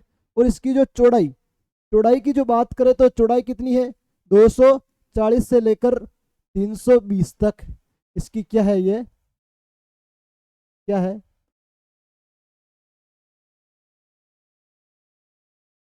चौड़ाई है। ये इसकी क्या हो गई, चौड़ाई। और यहाँ पर क्या पाई जाती है, सघन जनसंख्या वाला भौगोलिक क्षेत्र है। अपन बच्चों क्या है कि अपन 6 भौगोलिक प्रदेश पढ़ेंगे तो उसमें अपन पाते हैं कि ये 6 में से अगर कहीं पर भी अगर सबसे जो सघन जनसंख्या पाई जाती है तो उत्तरी मैदानी भाग में पाई जाती है। जो उत्तरी मैदानी भाग में पाने का सबसे बेहतरीन कारण क्या है कि जो कोई भी अगर नगर हो गया, कोई भी गांव हो गया, कोई भी उद्योग हो गया, कोई भी कृषि है, वो जल से संभव है। और ये जितने भी क्रियाकलाप मैंने बताए, मानव के या जंतुओं के या खेती संबंधी, उद्योग संबंधी, ये सभी जितने भी ये क्रियाकलाप होते हैं ये नदी के किनारे संभव है। इसलिए मानव क्या करता है कि जो नदी के किनारे बसना पसंद करता है, क्योंकि जो जल की जो आपूर्ति होती है वो जल की आपूर्ति आसानी से हो जाए। इसीलिए क्या होता है, और दूसरी बात क्या होती है, जो समतल मैदान होता है, और समतल मैदान में उद्योग व्यापार करना भी क्या होता है, थोड़ा आसान होता है। इसी कारण क्या होता है कि बच्चों जो यहाँ पर जो सघन जनसंख्या का यह महत्वपूर्ण कारण है। और यह कृषि की दृष्टि से भारत का अत्यधिक उत्पादक क्षेत्र है, क्योंकि यहाँ पर क्या है, सबसे ज्यादा क्या होता है, उत्पादन होता है। जैसे एमपी हो गया, यूपी हो गया, बिहार हो गया, हरियाणा हो गया, पंजाब हो गया, पश्चिमी बंगाल हो गया। ये जितने भी मैंने आपको स्टेट बताए ये क्या है, नदी निर्मित मैदानी भाग है। इस स्टेट में मुख्य रूप से ये उत्तरी मैदानी भाग फैला हुआ है, और यहाँ पर इस जो प्रोडक्शन और प्रोडक्शन लेवल हाई है। और नदी के जो निचले भाग होते हैं, निचले भाग में जो ढाल होता है, ढाल क्या होता है, कम होता है। देखो ये कोई भी नदी हो, देखो कोई भी नदी क्या होता है कि जब उत्तरी भाग से निकलती है, जब हिमालय से निकलती है, तो क्या होता है कि उसका जो ढाल होता है, ढाल क्या होता है, तीव्र होता है। ढाल तीव्र होने के कारण नदी भी तेज बहती है। लेकिन जैसे जैसे मैदानों में भाग प्रवेश करती है और फिर समतल क्षेत्र में नदी बहती है, और अंतिम रूप से जब समुद्र में जाती है तो क्या होता है कि जो निचले भाग होता है, जो निचला भाग, उसमें क्या होती है, कम ढाल होती है। और नदी के निचले भागों में ये बहुत सी धाराओं में बट जाती है, और इन धाराओं को क्या कहते हैं, वितरिकाएं कहते हैं। देखो बच्चों वितरिकाएं क्या होती है, इसको अपन डायग्राम के माध्यम से समझते हैं। देखो पहला इसमें क्या फैक्ट था कि जो देखो इस प्रकार से पर्वतीय मैदानी भाग है, फिर आगे मैदानी भाग आ जाएंगे इस प्रकार से आगे। तो ये इस प्रकार से क्या हो रहा है कि बच्चों, इस प्रकार से एक नदी ये इस प्रकार से निकल रही है। इस प्रकार से आपके सामने एक नदी निकल गई, यह नदी निकल गई इस प्रकार से। देखो जो ऊपरी भाग है, ये ऊपरी भाग, तो बच्चों क्या हो रहा है कि ऊपरी भाग में क्या तीव्र ढाल है, तो पानी भी क्या होगा, तीव्र गति से बहेगा। लेकिन जब ये ऐसे ऐसे मैदानों में प्रवेश करता है तो समतल क्षेत्र में बहता है, तो ये इसका क्या हो गया, निचला भाग हो गया। निचले भाग में क्या होती है, कम ढाल, क्या होती है, कम ढाल। और अब देखो कोई भी नदी, जो अगर कोई बड़ी नदी है, या तो उसकी जो मुख्य नदी है, मुख्य नदी में मिलेगी तो वो एक सहायक नदी बन जाएगी। लेकिन जो मुख्य नदी क्या होती है, किसी समुद्र या महासागर में मिलती है, या किसी खाड़ी के अंदर मिलती है। तो क्या होता है कि समुद्र और खाड़ी से मिलने से पहले क्या होता है कि एक डेल्टा का निर्माण करती है इस प्रकार से। और डेल्टा अलग अलग प्रकार के होते हैं, तो नदी क्या होता है कि अलग अलग धाराओं में बढ़ जाती है इस प्रकार से, इस प्रकार से, इस प्रकार से, इस प्रकार से, इस प्रकार से, इस प्रकार से, इस प्रकार से, इस प्रकार। तो ये क्या हो रहा है कि ये अलग अलग इस प्रकार से धाराओं में बट रही है। इन धाराओं को क्या, या इस प्रकार से क्या होगी, ये धारा होगी, ये क्या हो गई, धारा हो गई। इस प्रकार से क्या हो गई, तो ये अपने क्या हो गई, धाराएं होगी। और इन्हीं धाराओं को क्या कहते हैं अपन, वितरिकाएं।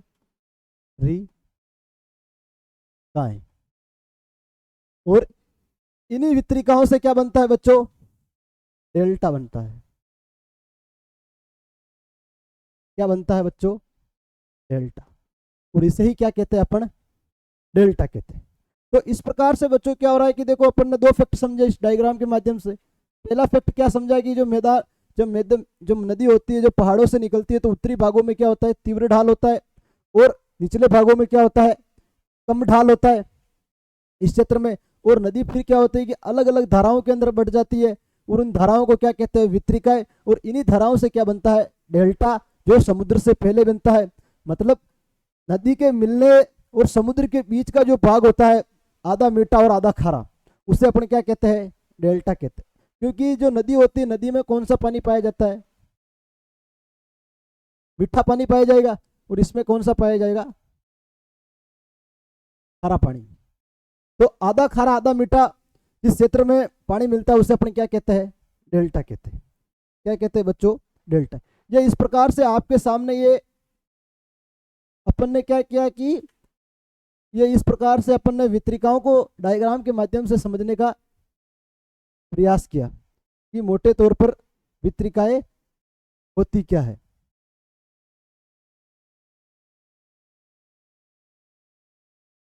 तो इस प्रकार अब देखो इस डायग्राम के माध्यम से समझते हैं कि किस प्रकार से उत्तरी मैदानी भाग का निर्माण होता है। और उस उत्तरी मैदानी भाग में जो तीन प्रमुख जो मेजर नदियां, इस मेजर नदियों का रोल किस प्रकार से। तो देखो क्या होता है कि इस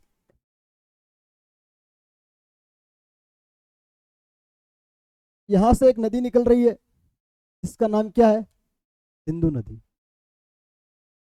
सिंधु नदी। और यहां से इस प्रकार से एक नदी निकल रही है, इस प्रकार से। ये तो हो गई यमुना, और यह हो गई गंगा नदी। हो गई गंगा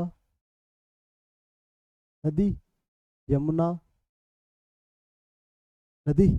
और इस प्रकार से तिब्बत मानसरोवर से एक नदी और निकल रही है। देखो बेसिकली ये नदी देखे तो ये नदी भी यहाँ से निकल रही है, ठीक है। और ये भी नदी यहाँ से निकल रही है, ये क्षेत्र पड़ता है, ये क्षेत्र पड़ता है।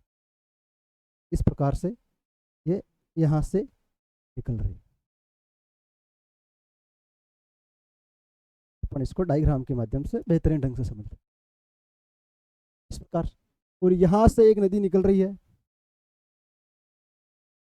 ये इस प्रकार। ये जो नदी हो गई ये क्या हो गई? ब्रह्मपुत्रा। ब्रह्मपुत्रा नदी, ठीक है। ये क्या होगी? ब्रह्मपुत्र नदी। देखो इस प्रकार से ये सिंधु नदी होगी। सिंधु में पंच नदी मिलता है, फिर ये इस प्रकार से नदी आती बहती है। ये इसकी और सहायक नदियां होती है, और सहायक नदियां मिलती है इस प्रकार से। और भी यमुना होगी, यमुना की फिर और सहायक नदी हो गई इस प्रकार। गंगा की फिर उत्तरी भाग में फिर और सहायक नदियां हो गई, रामगंगा नदी, गंडक को नदी, कोसी नदी, महानदा, महानंदा नदी। ये दक्षिणी भाग में इस प्रकार से नदियां मिल रही है, ठीक है। और इधर वापस ब्रह्मपुत्र नदी आ गई, ये ब्रह्मपुत्र की सहायक नदियां इसमें मिल रही है। ब्रह्मपुत्र की सहायक नदियां इस प्रकार से इसमें मिल रही। तो इस प्रकार से मेजर रूप से सिंधु नदी, गंगा नदी और ब्रह्मपुत्र नदी, तो उनकी सहायक नदियों से जो मैदानी भाग बन रहा है उस मैदानी भाग को अपन क्या कह रहे हैं? उत्तरी मैदानी भाग। उत्तरी मैदानी भाग, ये इस प्रकार से ये हो गई। और इसके साथ क्या है कि बच्चों जो ये उत्तरी मैदानी भाग है ना, ये उत्तरी मैदानी भाग ये उपजाऊपन की दृष्टि से, उपजाऊपन की जो दृष्टि है ना, उस उपजाऊपन की दृष्टि से सबसे महत्वपूर्ण मृदा पाई जाती है, जिसका नाम क्या है, जलोढ़ मृदा। जलोढ़ मृदा, जलोढ़ क्या होती है, जो पानी या नदी द्वारा लाई गई मिट्टी को क्या कहते हैं, जलोढ़ मृदा कहते हैं। और सबसे बड़ा नदी निर्मित मैदानी भाग उत्तरी मैदानी भाग में, इसलिए जो जो जलोढ़ मृदा हो रही है, जलोढ़ मृदा उत्तरी मैदानी भाग में ये पाई जा रही। तो ठीक है, तो देखो बच्चों, यहाँ पर सबसे ज्यादा उपजाऊ मिट्टी है, तो सबसे ज्यादा उत्पादन भी यहाँ होगा, सबसे ज्यादा चावल भी यहीं होगा, सबसे ज्यादा गेहूं भी यहीं होगा, और सबसे ज्यादा जो दालें होगी, दालें भी यहीं होगी, और जो पोषक जितने भी अनाज हो गए, फसलें हो गई, वो सबको कहाँ होगी, ये उत्तरी मैदानी भाग में होगी। ठीक है, इस प्रकार से अपन ने डायग्राम के माध्यम से समझ लिया। आगे हम क्लास को और कंटिन्यू करें, तो ये आपके स्लाइड पे देखो, ये देख रहे हैं, एक तो ये टर्म दिख रहे होंगे, भाबर, तराई, खादर, बांगर। भाबर क्या होते हैं, तराई क्या होते हैं, खादर क्या होते हैं, और बांगर क्या होते हैं। इसको अपन क्या करेंगे बच्चों, रटेंगे नहीं, क्योंकि मैंने आपको बताया भी रटाफिकेशन से काम नहीं चलेगा। इसको अपन डायग्राम के माध्यम से समझेंगे, ताकि अपने जहन में उतर जाए, जीवन में इसको वापस दोबारा पढ़ने की जरूरत नहीं पड़े, और एग्जाम में आए तो इस क्वेश्चन को 100% करे और पूरे में से पूरे मार्क्स लाए। देखो बच्चों, भाबर क्या होता है कि जो कंकड़ पत्थर वाली जो मृदा होती है ना, उसे अपन क्या कहते हैं, भाबर कहते हैं। और दलदली मृदा होती है, उसे अपन क्या कहते हैं, तराई। और खादर का मतलब होता है नवीन जलोढ़ मृदा, और बांगर का मतलब होता है प्राचीन जलोढ़ मृदा। देखो बच्चों, क्या हो रहा है कि देखो, ये इस प्रकार से एक पहाड़ है, ठीक, इस पहाड़ से एक नदी निकलती है, यहां से माना कि एक नदी निकल रही, ये नदी निकल रही। तो देखो, जो नदी होती है, वो नदी मैदानों में आने से पहले क्या होता है कि जो पहाड़ी क्षेत्र होते हैं, पहाड़ी क्षेत्र के अंदर या कंकड़ पत्थर या पर्वतीय भागों में बहती है। तो जब नदी होती है, जब पर्वतीय भागों में बहती है, पर्वतीय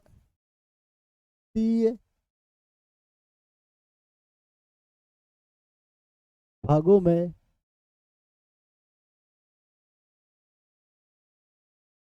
बहती है, तो वहां पर क्या होती है, कंकड़ पत्थर वाली मृदा होती है। उसी कंकड़ पत्थर वाली मृदा को अपन क्या कहेंगे, भाबर।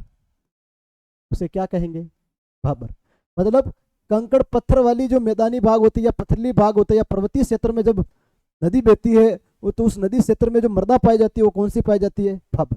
जैसे ही नदी होती है, वो पर्वतीय भागों से सीधी क्या होती है, मैदानी भागों में आएगी।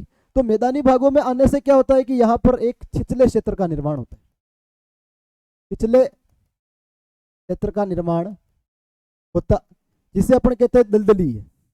मतलब दलदलीय क्षेत्र का निर्माण होता है। यहाँ पर जो खेती होती है, खेती नहीं कर सकते। फिर खेती करने के लिए क्या क्या क्या किया जाता है कि एक तकनीक आती है। उस तकनीक के द्वारा क्या हो जाता है कि यहाँ का जो पानी होता है, उस पानी को सुखाया जाता है, और उस पानी को सुखाने के बाद, उस मृदा को सुखाने के बाद उस क्षेत्र में क्या की जाती है, खेती की जाती है। ये क्या है, दलदलीय जो मृदा है, उस दलदलीय मृदा की प्रमुख विशेषता है। तो यहाँ पर एक छिछले क्षेत्र और दलदलीय मैदान, दलदलीय दलदलीय ये दलदलीय मृदा का निर्माण हो गया। तो इस प्रकार से क्या हो रहा है कि बच्चों, ये दलदलीय मृदा का निर्माण हो गया, और उस दलदलीय मृदा को अपन क्या कहेंगे, तराई। क्या कहेंगे, तराई। ठीक है, कॉन्सेप्ट क्लियर। देखो, इसके बाद क्या आ रहा है, एक खादर आ रहा है। देखो खादर, इस खादर से पहले अपन क्या करेंगे बच्चों, इस भाबर को समझेंगे। भाबर को समझने से क्या होगा कि अपना जो खादर का जो कॉन्सेप्ट है, वो कॉन्सेप्ट क्लियर हो जाएगा। तो इसको भी अपन क्या करते हैं, एक डायग्राम के माध्यम से समझ लेते हैं।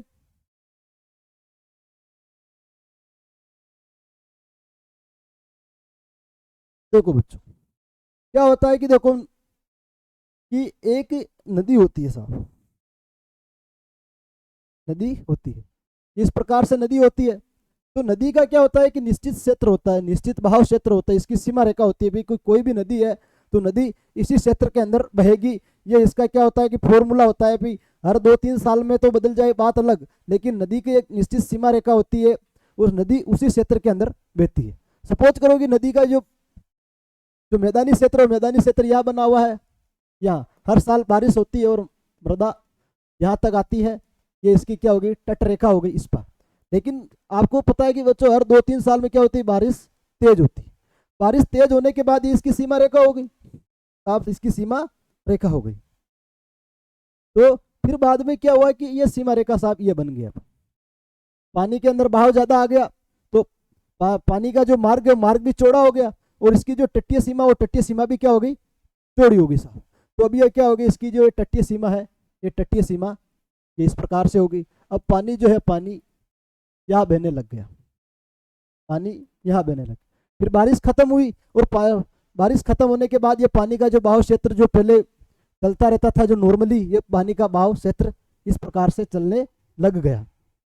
ठीक है बच्चों, तो फिर क्या हुआ कि इस भागों में देखो मैंने आपको बताया, जब जब मैदानों में जब नदी बहती है तो नदी अपने साथ कंकड़, पत्थर, मलबा या इसके जो उपजाऊ जो पदार्थ होते हैं, जो पोषक तत्व मृदा के साथ लेके आते हैं। और इसके साथ कौन सी मृदा बहती है, जलोढ़ मृदा बहती है। तो इसके साथ जो यहाँ पर क्या हो गया, इस प्रकार से यहाँ तो साफ पानी खत्म हो गया, तो यहाँ पर जो मृदा का निर्माण हुआ उसका नाम क्या है, बांगर मृदा, बांगर मृदा। तो इस प्रकार से ये क्या होगी, प्राचीन जलोढ़ मृदा। 3-4 साल के अंदर इस मैदानी भाग का निर्माण हुआ, वापस 3-4 साल बाद या 5 साल या 6 साल बाद वापस बारिश ज्यादा होगी तो पानी का जो बहाव क्षेत्र है बहाव क्षेत्र बढ़ेगा, और यहाँ पर वापस क्या आ जाएगी, नवीन जलोढ़ मृदा आ गई। इसीलिए इसे क्या कहा गया, प्राचीन जलोढ़ मृदा। हर 5-6 साल में यहाँ पर बारिश होगी तभी यहाँ मैदानों का निर्माण होगा, वरना जो पिछले 2-3 साल से जो मृदा चली आ रही हो चली आ रही, इसीलिए इसे क्या कहेंगे, बागर। और जो नवीन जलोढ़ मृदा, जो मैदान जो होता है, जो अपना नदी होता है, नदी का जो निश्चित बहाव क्षेत्र होता है, उस बहाव क्षेत्र के अंदर तो क्या होता है कि हर साल नई मृदा आएगी, हर साल नई मृदा आएगी, और मृदा पर पलटी मारी जाएगी, और अपने साथ पोषक तत्व आएंगे, पोषक तत्व लेके आ जाएंगे। तो जो नवीन जलोढ़ मृदा होती है, जो हर साल नदी द्वारा जो बहाकर लाई गई जो मिट्टी होती है, उस नवीन जलोढ़ मृदा को अपन क्या कहते हैं, खादर कहते हैं। क्या कहते हैं, खादर। इन चारों में से यदि कोई सबसे जो उपजाऊ मृदा है, वो उपजाऊ मृदा कौन सी है, खादर। कौन सी है, उपजाऊ मृदा। भाई सीधी उपजाऊ क्यों है, भाई हर साल बारिश और हर साल नदी आ रही है, और नदी अपने साथ मृदा को लेके आ रही है, और हर साल नए पोषक तत्व लेके आ रहे, और हर साल नई मिट्टी आ रही, और उस नई मिट्टी के कारण क्या हो रहा है, जो फसल है वो फसल में जो पोषक तत्व अच्छे मिलते हैं, तो फसल भी क्या होती है, बढ़िया होती है, और प्रोडक्शन भी अच्छा होता है। इसीलिए इसे क्या, खादर को क्या कहा गया, इन चारों में से सबसे उपजाऊ मृदा। इस प्रकार से ये आपके कॉन्सेप्ट क्लियर हो गया। तो अपन आगे बढ़ते हैं। तो अपना जो अपना जो देखो दूसरा जो भौतिक प्रदेश है, भौतिक प्रदेश यहाँ पर क्या होता है, कंप्लीट होता है। तो अपन ने पहले हिमालय भाग पढ़ा, और दूसरा उत्तरी मैदानी भाग पढ़ा। अब अपना जो तीसरा है वो भारतीय मरुस्थल या भारतीय महान मरुस्थल। तो इसको अपन समझते हैं कि भारतीय मरुस्थल में आखिर है क्या। ये तीसरा भौतिक प्रदेश है भारतीय मरुस्थल।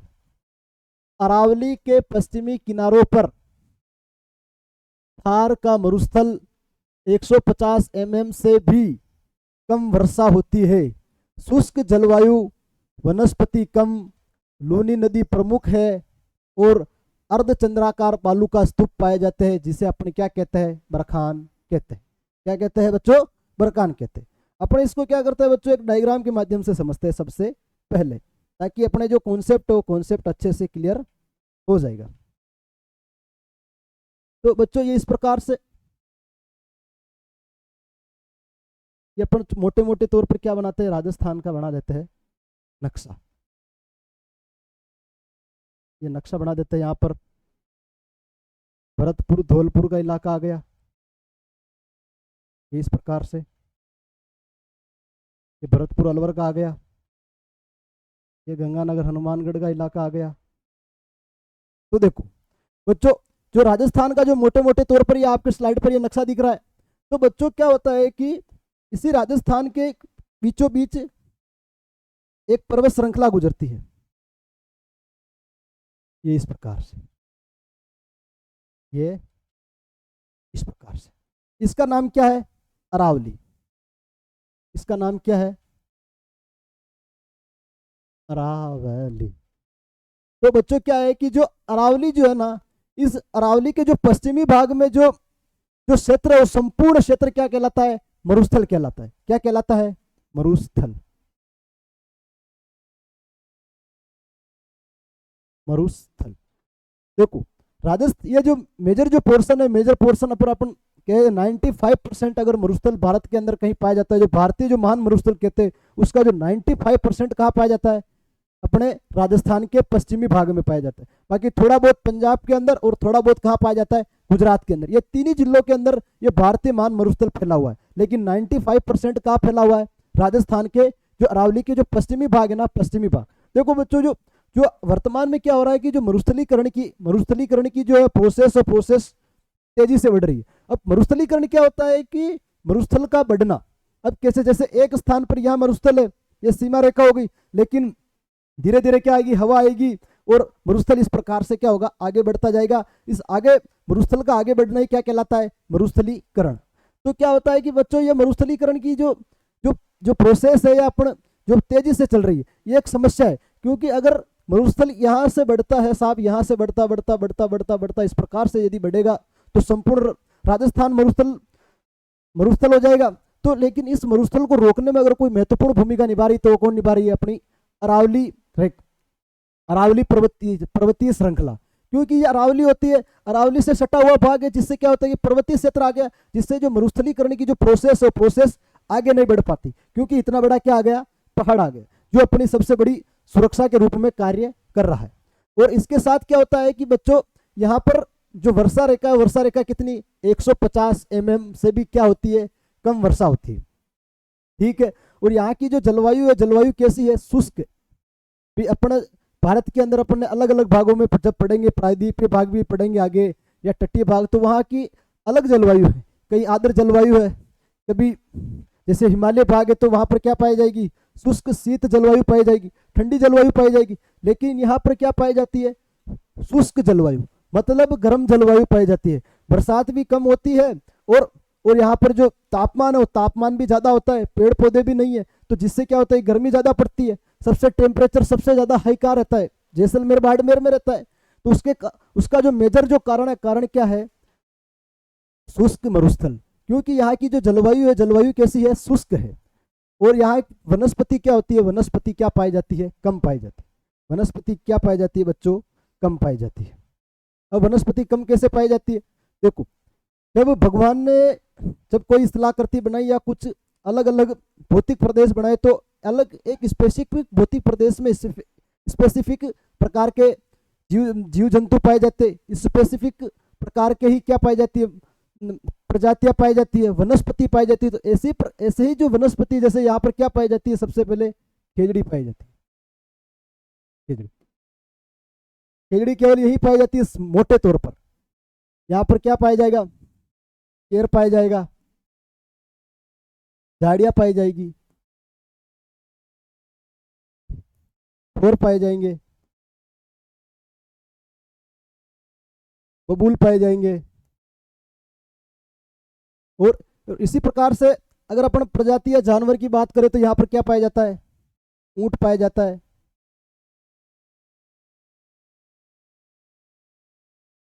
चिंकारा पाया जाता है।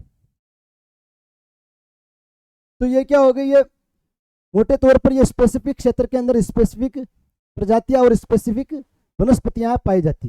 देखो आपको मैंने जितने भी ये बात बताई, जैसे जितने भी आपको ये वनस्पति आपके मैंने आपके सामने लिखी है आपके, तो ये जितने भी ये क्या है कि सब कांटेदार है, सब कांटेदार। क्योंकि जो कांटेदार जो अगर कोई पेड़ होता है तो उसकी खासियत होती है कि जो कांटेदार होता है, वो कांटेदार के जो जलवाष्प होते हैं, जलवाष्प की जो प्रोसेस होती है, वो प्रोसेस क्या होती है, धीमी होती है। क्योंकि धीमी होगी तो ही तो देखो ये पेड़ पौधे बच पाएंगे। क्योंकि यहाँ पहले मरुस्थल है, नदी है ही नहीं। आगे हम पढ़ेंगे तो देखो एकमात्र नदी पाई जाती है, पानी है नहीं, झीलें है नहीं, तालाब है नहीं, भूजल काफी नीचे गिरा हुआ है। तो इस प्रकार से इनको जो जलवाष्प होता है वो जलवाष्प बचाना होता है। तो ये जलवाष्प बचाने के लिए क्या करते हैं कि इनकी जो कांटेदार होती है, कांटों से क्या होती है, जलवाष्प की जो प्रोसेस होती है, प्रोसेस क्या हो जाती है, धीमी हो जाती है, जिसके कारण ये अपना जीवन यापन कर पाते हैं। और इसी के साथ यहाँ पर लिखा हुआ है कि ये लूनी नदी जो है, लूनी नदी संपूर्ण महान मरुस्थल की सबसे प्रमुख नदी। क्योंकि आपको आश्चर्य होगा कि बच्चों ये संपूर्ण महान मरुस्थल में एकमात्र नदी पाई जाती है जो लूनी नदी, इसके अलावा कोई नदी नहीं पाई जाती। जो लूनी नदी होती है बच्चों, ये इस प्रकार से ये अजमेर होता है, अजमेर के नागपाड़ से निकलती है इस प्रकार से। ये इस प्रकार से बहती हुई नदी ये इस प्रकार से राजस्थान के ये पूरे मरुस्थलीय क्षेत्र में बह रही है और ये आगे गुजरात से आगे कहाँ चली जाती है, कच्छ के रण में चली जाती है। कच्छ के रण में जो कच्छ का रण है ये क्या अरब सागर का भाग है, तो उसके अंदर ये समाप्त हो जाती है। तो इस प्रकार से ये मुख्य नदी है इसकी ये भारतीय महान मरुस्थल की। और यहाँ पर लिखा है कि अर्धचंद्राकार बालू का स्तूप। अर्धचंद्राकार बालू का स्तूप क्या होते हैं, इसको अपन क्या होता है डायग्राम के माध्यम से समझते हैं। भाई बच्चों, अर्धचंद्राकार बालू का स्तूप मतलब देखो रेत के जो बड़े बड़े टीले पाए जाते हैं ना, उसे ही क्या कहता है बालू का स्तूप। तो क्या कहता है बालू का स्तूप। जो रेत के जो मोटे मोटे जो टीले पाए जाएंगे वो मोटे मोटे टीले क्या होते हैं बालू का स्तूप पाए जाते हैं। देखो तो इस प्रकार से रेत के धोरे हो गए। तो ये यार एक ये इस प्रकार से ये रेत के धोरे हो गए। इस रेत के धोरे को क्या कहते हैं बालू का स्तूप। लेकिन अब क्या होता है कि कभी जैसे ये है साहब, ठीक है, यहाँ कोई एक बड़ा अवरोध आ गया। जैसे ही आंधियाँ यहाँ तो क्या चलती है, आंधी धूल भरी आंधियाँ चलती है। जब तेज से हवा चलती है तो उसके साथ क्या होती है धूल भी आती है, क्योंकि धूल बारीक होती है तो इसके साथ हवा के साथ ये उड़ती है। तो माना है कि यहाँ अवरोध है। तो इस प्रकार से ये क्या हो गया, ये बालू का स्तूप बन गया। इस अवरोध के इस प्रकार से क्या बन गया ये बालू का स्तूप बन गया। तो ये क्या हो गया बच्चों, ये अर्धचंद्राकार बालू का स्तूप। इस प्रकार से अर्धचंद्राकार बालू का स्तूप ये आधे चांद के समान है अपनी भाषा में कहे तो ये आधे चांद के समान जो ये बालू का स्तूप है या रेत का धोरा, इसे अपने क्या कहते हैं बरखान कहते हैं। क्या कहता है बरखान कहते हैं। ठीक है साहब, ये आपके सामने लिखा भी बरखान क्या होता है, इसको अपन ने समझने का प्रयास किया। भी ये बरखान इस डायग्राम के माध्यम से अपन ने समझ लिया। ये आपके काफी इंपॉर्टेंट है एग्जाम के हिसाब से भी बरखान क्या होता है। तो देखो बच्चों, मैंने ये आपके जैसे डायग्राम में जब मैंने पीछे डायग्राम में आपको ये समझाया था राजस्थान का, तो मैंने ये क्या समझाया कि भाई कि साहब कि जो राजस्थान की जो अरावली के पश्चिमी भाग में ही मरुस्थल पाया जाता है, लेकिन इंडिया वालों को लगता है कि जो मरुस्थल संपूर्ण जो महान मरुस्थल है पूरे राजस्थान के अंदर पाया जाता है। ये इनकी क्या एक गलत फहमी है। तो अपने मोटे तौर पर ये नक्शा बनाया था इस प्रकार से अपन ने नक्शा बनाया था अभी, इस प्रकार से अपन ने नक्शा बना दिया था अभी। तो बच्चों क्या आ रहा है कि देखो ये अरावली है, तो अरावली के यहाँ पाया जा रहा है, जबकि इसका अपन मान सकते हैं 50% से भी अब हो। बाकी दूसरा जो भाग है, दूसरा भाग तो क्या है उपजाऊ है, यहाँ मैदानी भाग पाया जाता है, या अरावली पाया जाता है हड़ा या हाड़ौती के भाग। यहाँ पर कृषि भी होती है, पशुपालन भी है, जल भी है, सब कुछ है। लेकिन इंडिया वालों को लगता है कि क्या है यहाँ पर संपूर्ण महान मरुस्थल पाया जाता है। ये इनकी क्या है गलत फहमी। अपन अगर आगे बढ़े तो भारत का जो भौतिक प्रदेश है, भारत का जो चौथा भौतिक प्रदेश अपन आगे बढ़ेंगे। तो देखो अपने 3 भौतिक प्रदेश कंप्लीट हो गए। पहला हिमालय, दूसरा अपने नदी निर्मित या मैदानी भाग, और तीसरा अपने भारत का महान मरुस्थल। अपना जो चौथा जो है ये प्रायद्वीपीय पठार। देखो ये प्रायद्वीपीय जो पठार है ना, ये प्रायद्वीपीय पठार एक्चुअल में लोकेशन का है। उस लोकेशन को अपन ने जब क्लास स्टार्ट की तो शुरुआत में समझा कि इसकी जो एक्चुअल लोकेशन कहाँ है। देखो ये भारत है, ये भारत का ये दक्षिणी हिस्सा बनाया अपन ने, केवल ये दक्षिणी हिस्सा बनाया। तो ये जो दक्षिणी हिस्सा है ना, ये चलो ये देखो ये दक्षिणी हिस्सा, इस दक्षिणी हिस्से पर एक पठार पाया जाता है। ये जो पठार है, ये पठार क्या कहलाता है प्रायद्वीपीय पठार कहलाता है।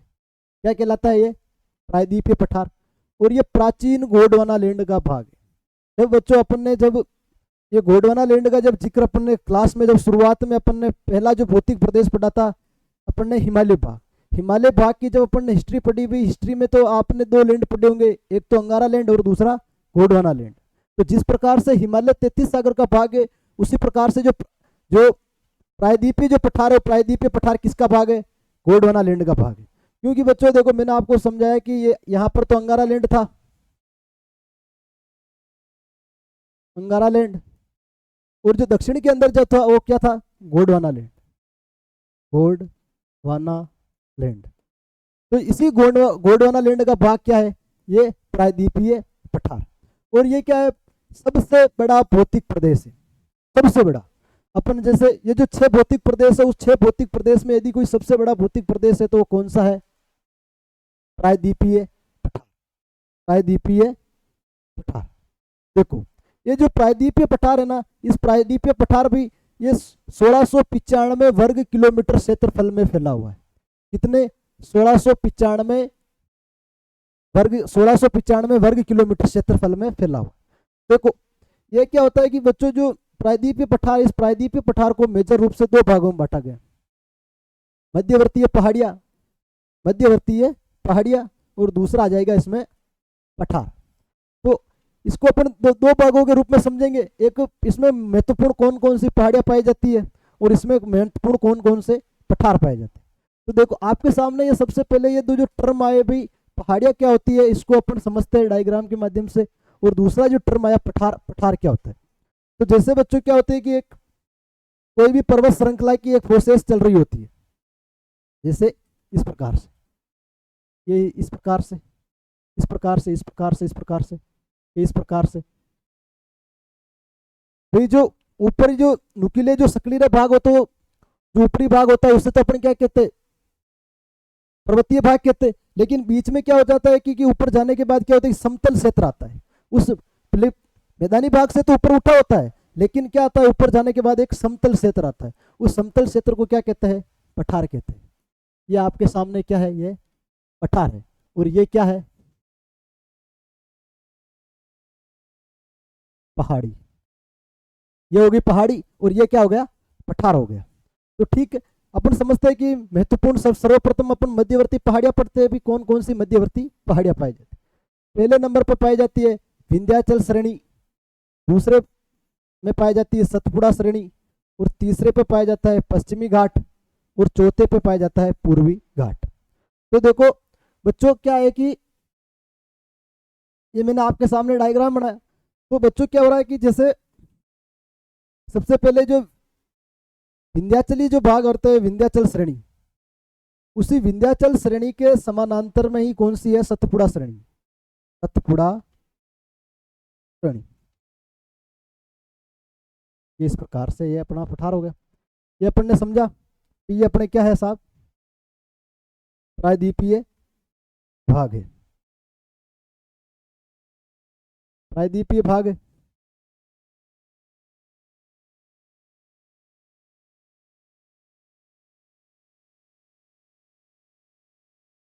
तो देखो ये इस प्रकार से एक श्रृंखला है। ये श्रृंखला इस प्रकार से मान लो, ये चित्तौड़गढ़ से स्टार्ट होती है, राजस्थान से ये श्रृंखला। ये श्रृंखला पश्चिमी भाग से तो चित्तौड़गढ़ राजस्थान से स्टार्ट हो रही, ये यहाँ जाकर कहाँ से? झारखंड में समाप्त हो रही है। झारखंड, झारखंड में कहाँ? सासारामा।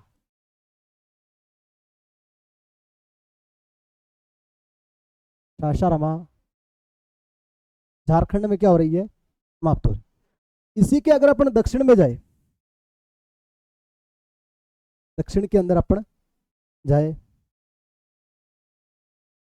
इसी के दक्षिण में और इसी के सटीक समानांतर, समानांतर का मतलब क्या होता है कि समान अंतर, मतलब जिस दिशा में ये विंध्याचल श्रेणी का चल रही है, उसी के समानांतर, उसी दिशा में, उसी के सटीक नीचे दक्षिण के अंदर जो श्रृंखला चलती है, वो श्रृंखला कौन सी चलती है? सतपुड़ा श्रेणी।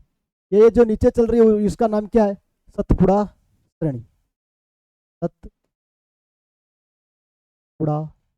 श्रेणी। ठीक है साहब। और ये कौन सी है? विंध्याचल, विंध्याचल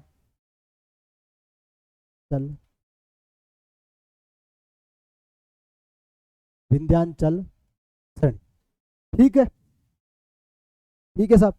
और इसके बाद क्या होता है कि देखो पश्चिमी घाट और पूर्वी घाट, ये जो पश्चिमी घाट और पूर्वी घाट जो समानांतर, जो पश्चिमी तटीय भाग और पूर्वी तटीय भाग के समानांतर विस्तार में फैला हुआ है।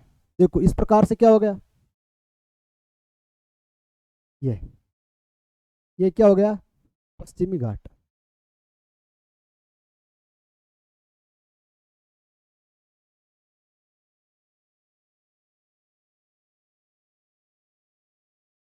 ये हो गया पश्चिमी घाट। ये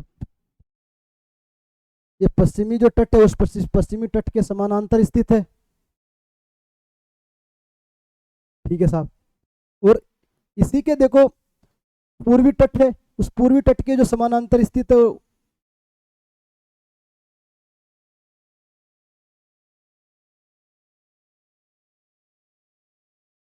इस प्रकार से स्थित है, जो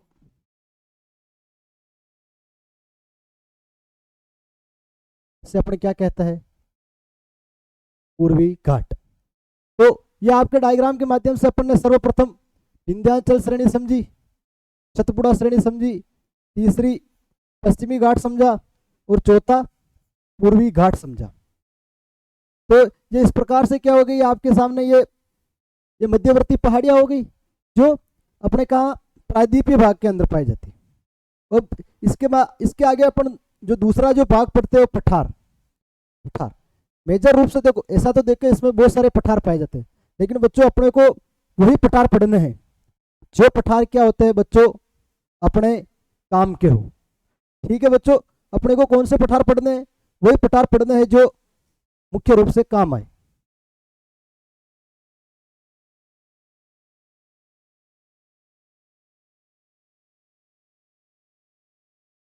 तो इस प्रकार से अपन ने बच्चों मेजर रूप से अपने ये पठार पढ़ लिए। तो अपन अगर बात करें आगे, जो पठार है वो शिलांग का पठार है, शिलांग का पठार। और दूसरा जो है छोटा नागपुर का पठार, और तीसरा है मालवा का पठार। तीसरा अपने कौन सा हो गया, मालवा का पठार। चौथा हो गया दक्कन का पठार। पांचवा हो गया मैसूर का पठार। छठा हो गया तेलंगाना का पठार। सातवां हो गया दंडक रायण का पठार। तो बच्चों अपने क्या करते हैं, इसको एक डायग्राम के माध्यम से समझते हैं और इसको अपने क्या करते हैं यही समझ लेते हैं, ताकि अपने जो कॉन्सेप्ट है वो कॉन्सेप्ट अच्छे से क्लियर हो जाए, ताकि अपने को रटना ना पड़े। देखो मेरा उद्देश्य है कि आपको केवल पढ़ाना नहीं, आपको याद भी कराना है क्लास में, ताकि आप एक बार में इस 1 घंटे की क्लास को अगर 10 मिनट भी रिवीजन मार दो तो वापस आपको पढ़ने की जरूरत नहीं पड़े। क्योंकि देखो ज्योग्राफी का सबसे बड़ा जो प्लस पॉइंट है, प्लस पॉइंट क्या अपने डायग्राम। जितना डायग्राम से समझने का प्रयास करेंगे तो अपने लिए उतना ही ज्यादा रिकॉल अच्छा होगा, याद अच्छा होगा। तो देखो बच्चों इस प्रकार से क्या हो रहा है साहब, ये अपने इंडिया का अपना दक्षिणी भाग बना लेते हैं, दक्षिणी भाग बना लेते हैं। ठीक है साहब। तो देखो इसमें लिखा हुआ है शिलांग का पठार। जो शिलांग का जो पठार है वो मेघालय राज्य के अंदर पाया जाता है। कहाँ पाया जाता है बच्चों, यहाँ पर पाया जाता है शिलांग का पठार। शिलांग का पठार,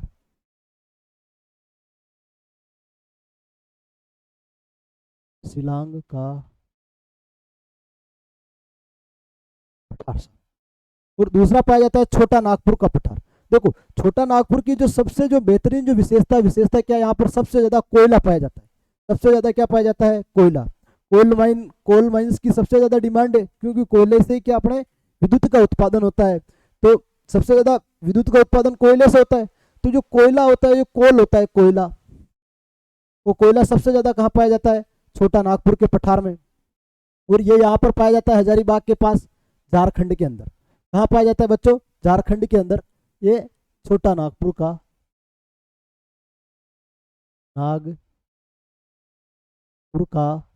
पठार। और तीसरा जो अपने पाया जाता है मालवा।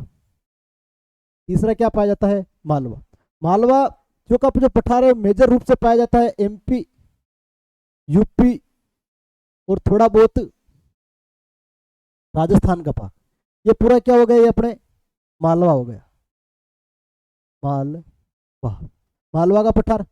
और चौथा है दक्कन का पठार।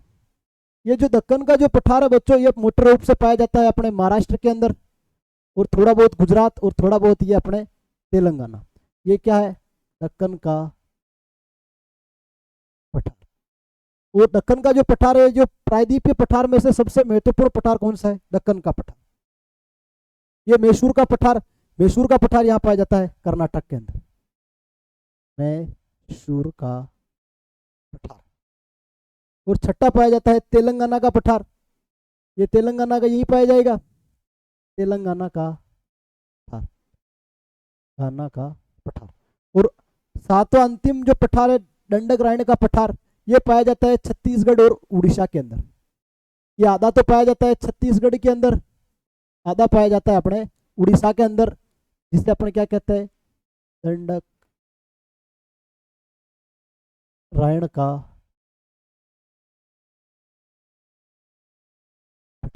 दंडक का पठार। देखो बच्चों, दंडक के जो पठार है, दंडक का जो पठार है, उसमें क्या है कि उबड़ खाबड़ मैदानी भाग पाए जाते हैं इस प्रकार से। तो जो सबसे ज्यादा जो नक्सलवादी जो घटनाएं है, वो सबसे ज्यादा नक्सलवादी घटना कहाँ पाई जाती है? छत्तीसगढ़ उड़ीसा में होती है। तो छत्तीसगढ़ उड़ीसा में होने का सबसे महत्वपूर्ण कारण क्या है? दंडक का पठार।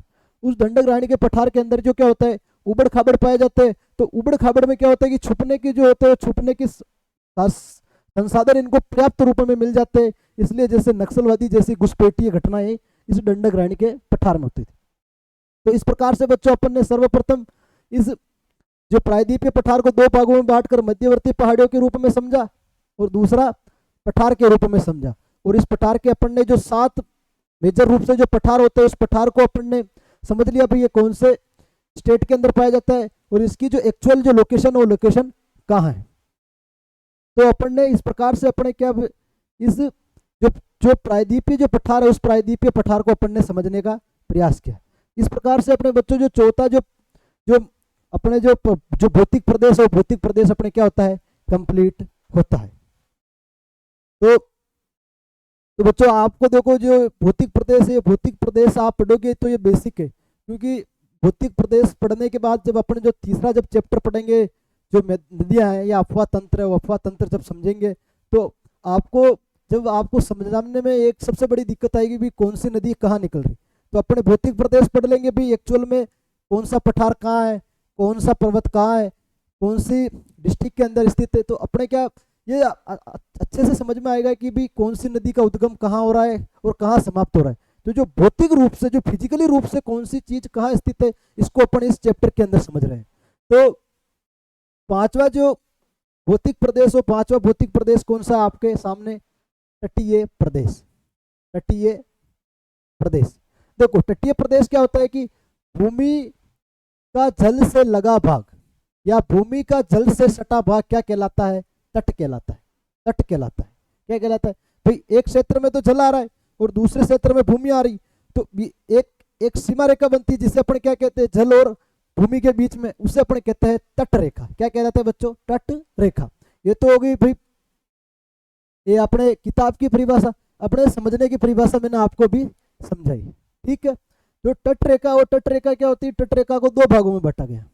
पहला आपको बता है पश्चिमी घाट, और दूसरा क्या बटा है? पूर्वी घाट। मतलब अपन ने भी पढ़ा कि भी प्रायद्वीपीय पठार में जो पश्चिमी घाट के जो समानांतर जो तट रेखा वो क्या कहलाई जाएगी? पश्चिमी तट रेखा।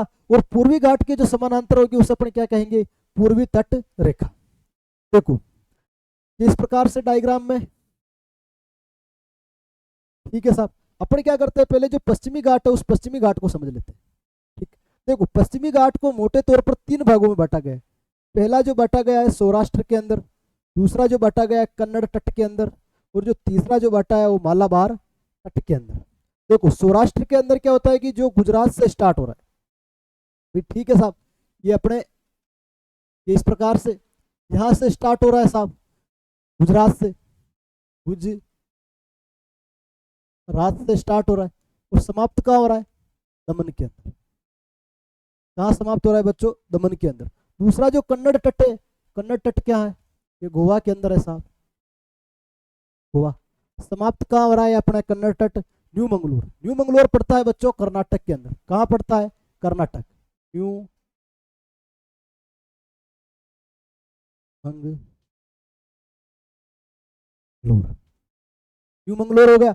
और न्यू मंगलोर से सीधा यहाँ पड़ता है कन्याकुमारी। कन्याकुमारी,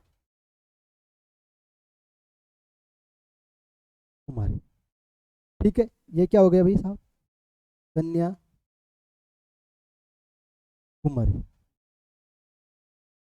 ठीक है।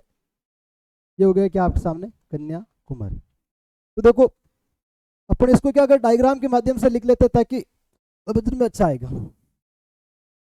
ये इस प्रकार से दमन तक जा रहा है, इसे अपन क्या कहेंगे? सौराष्ट्र।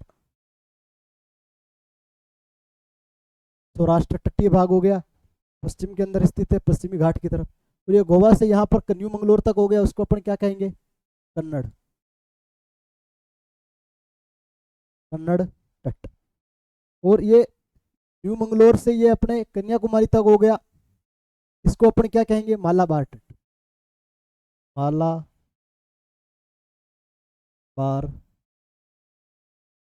तट, ठीक है बच्चों। पहला सौराष्ट्र हो गया, दूसरा कन्नड़ हो गया, और ये तीसरा आपके सामने क्या है? मालाबार तट। ये हो गया, ठीक है। और अपना जो दूसरी जो तटीय भाग है, दूसरा तटीय भाग कौन सा है? पूर्वी घाट। और पूर्वी घाट मतलब जो पूर्वी तटीय जो सीमा रेखा उसके समानांतर स्थित है। इसको किस दो भागों में बांटा? उत्तरी सरकार तट और तीसरा जो बांटा कोरोमंडल तट। तो देखो इसको किस प्रकार से बांटा कि जो जो उत्तरी भाग है, उत्तरी भाग को क्या कह दिया? उत्तरी सरकार तट। उत्तरी सरकार तट। और ये दक्षिण के अंदर स्थित है, जिसका नाम क्या है? कोरोमंडल तट। कोरोमंडल तट, कोरोमंडल तट, कोरोमंडल, कोरोमंडल तट। तो इस प्रकार से ये हो गया उत्तरी सरकार तट और ये कोरोमंडल तट। देखो कोरोमंडल तट की सबसे महत्वपूर्ण विशेषता क्या होती है कि जो दीपावली जो होती है, दीपावली के आसपास क्या होती है? यहाँ पर बारिश होती है। बारिश सबसे ज्यादा जो होती है दीपावली के आसपास, क्योंकि बच्चों ये सबसे लॉजिक वाला फैक्ट है। क्योंकि दीपावली के आसपास तो अपने यहाँ क्या हो जाती है? बारिश समाप्त हो जाती है, सर्दी स्टार्ट हो जाती है। लेकिन यह क्या होता है कि अपने तो भी जो मानसून आता है जून के अंदर आता है, लेकिन यहाँ पर जो मानसून आता है वो अक्टूबर और सितंबर के अंदर आता है। क्योंकि जैसे देखो मानसून इस प्रकार से प्रवेश करता है अपने, मानसून ये केरल यहाँ से इस प्रकार से जून महीने में इस प्रकार से प्रवेश करता है, इस प्रकार से बारिश करवा रहा है। तो यहाँ पर क्या पाया जाता है? हिमालय भाग पाया जाता है। तो जो बादल होते हैं कुछ बादल टकरा के वापस आ जाते हैं। तो इस क्षेत्र में क्या होता है? भारी तगड़ी बारिश होती है, मूसलाधार बारिश होती है कोरोमंडल तट के अंदर। इसलिए यहाँ पर लौटते मानसून की क्या होती है? वर्षा होती है। लौटते हुए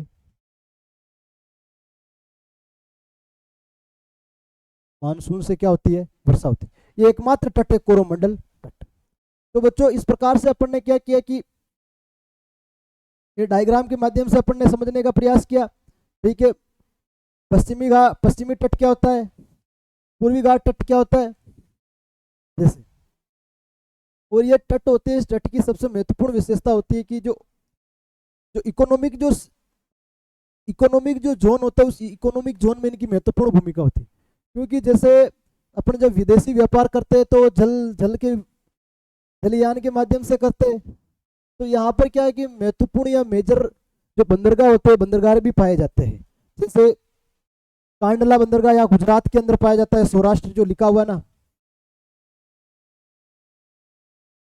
यहाँ पर एक बंदरगाह पाया जाता है कांडला बंदरगाह, बंदर जहाँ से क्या होता है सबसे अच्छा व्यापार, जो उत्तरी भारत में जो सबसे ज्यादा व्यापार कहाँ होता है? ये जितना भी उत्तरी भारत सूखा मेवा हो गया सब वो है जम्मू, राजस्थान का, यूपी का जितना भी प्रोडक्ट होता है, प्रोडक्ट विदेश में ले जाने के लिए जो जलयान यूज करते हैं उस वो किस बंदरगाह से जाता है? कांडला बंदरगाह। इस प्रकार से पूर्वी घाट पर ये अलग अलग प्रकार से, जैसे चेन्नई, कोरोमंडल तट पर कौन सा? चेन्नई होता है, चेन्नई, तो मतलब चेन्नई जो हो रहा है, चेन्नई बंदरगाह है, तो ये चेन्नई बंदरगाह हो रहा है, तो साहब ये चेन्नई। तो इस प्रकार से क्या होता है, यहाँ पर क्या पाए जाते हैं, कुछ महत्वपूर्ण बंदरगाह पाए जाते हैं जिससे अपन विदेशी व्यापार कर सकते हैं। ये आर्थिक रूप से इनकी जो तटीय क्षेत्र है उस तटीय क्षेत्र की महत्वपूर्ण भूमिका है, इसलिए अपने जो इकोनॉमिक क्षेत्र में ये क्या काफी महत्वपूर्ण है। तो ये इस प्रकार से अपन ने क्या हो गया बच्चों, अपन ने अभी तक जो 5 जो भौतिक प्रदेश है उस 5 भौतिक प्रदेश को अपन ने कंप्लीट कर लिया। अब अपना जो अंतिम जो भौतिक प्रदेश है वो भौतिक प्रदेश कौन सा है, छठा, द्वीपीय प्रदेश। द्वीपीय प्रदेश, देखो द्वीपीय प्रदेश क्या होता है कि देखो हर कोई देश होता है, भाई अपना जो भारत है, भारत की अपन ने सीमा बनाई और भारत को अपन ने पिछली आप अपनी जब क्लास स्टार्ट की तो अपन ने डायग्राम के माध्यम से भी समझा। तो क्या होता है कि हर देश के कुछ जो द्वीप होते हैं, द्वीप महासागरों के अंदर या खाड़ियों के अंदर पाए जाते हैं, और उसकी जो सुरक्षा की जिम्मेदारी होती है उस जिम्मेदारी किसी देश की होती है। तो कुछ जो द्वीप होते हैं उस पर हर एक देश का अपना अधिकार होता है। तो ऐसे ही भारत के पास कुल कितने 247 द्वीप समूह है। 247 द्वीप पर किसका कंट्रोल है, अपने इंडिया का कंट्रोल है। यहाँ पर भी पॉपुलेशन निवास करती है, यहाँ पर भी एयरपोर्ट है, औद्योगिक क्षेत्र है, जनसंख्या निवास पशुपालन होते हैं, यहाँ पर भी हर प्रकार की खेती होती है। तो इस पर जो कंट्रोल की जिम्मेदारी किसके पास है, इंडिया के पास। कितने द्वीप समूह है, 247 द्वीप समूह। देखो 247 द्वीप समूह में से जो 204 द्वीप समूह अपने कहाँ है, बंगाल की खाड़ी के अंदर, और जो 43 द्वीप समूह कहाँ पर है, लक्षद्वीप के अंदर। ये इस प्रकार से अपने एक बार डायग्राम से वापस इसको समझ लेते हैं भाई। इरेज इराज से मिटा देते हैं सबसे पहले, देखो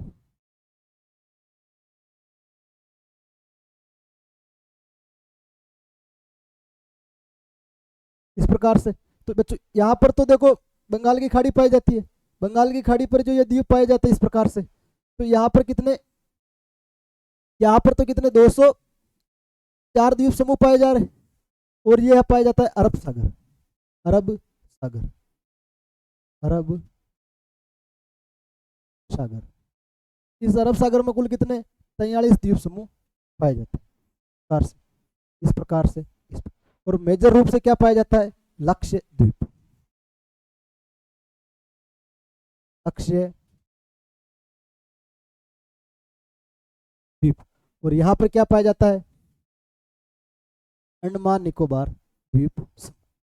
तो देखो अपने क्या होता है कि देखो सबसे पहले अपने क्या समझते हैं कि जो अंडमान निकोबार जो द्वीप समूह है जो बंगाल की खाड़ी के अंदर पाया जाता है, अंडमान और निकोबार द्वीप समूह। देखो ये जो पर्वत श्रृंखला, ये क्या है कि आप लोग सामने अरायान कोमा पर्वत श्रृंखला। तो बच्चों क्या होता है कि देखो कि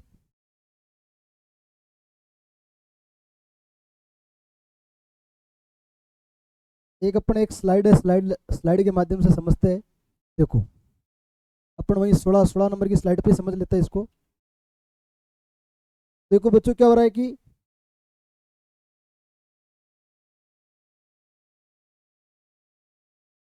स्लाइड में दिक्कत आ रही थोड़ी चलने में। देखो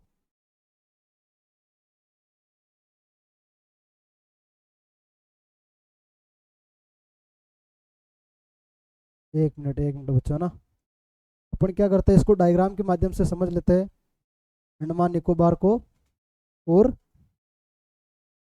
लक्षद्वीप को, ताकि अपने को बार बार रटने की जरूरत नहीं पड़े। तो ये देखो प्रायद्वीपीय भाग में बंगाल की खाड़ी है, इस बंगाल की खाड़ी को अपन क्या करते हैं,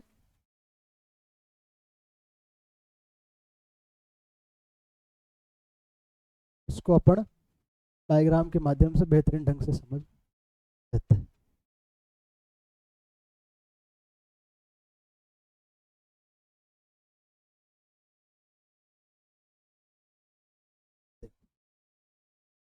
देखो बच्चों क्या है कि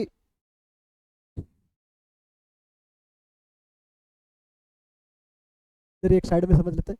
ये देखो इस प्रकार से अपना एक छोटा सा अपन नक्शा बना लेते हैं। ये भारत है साहब।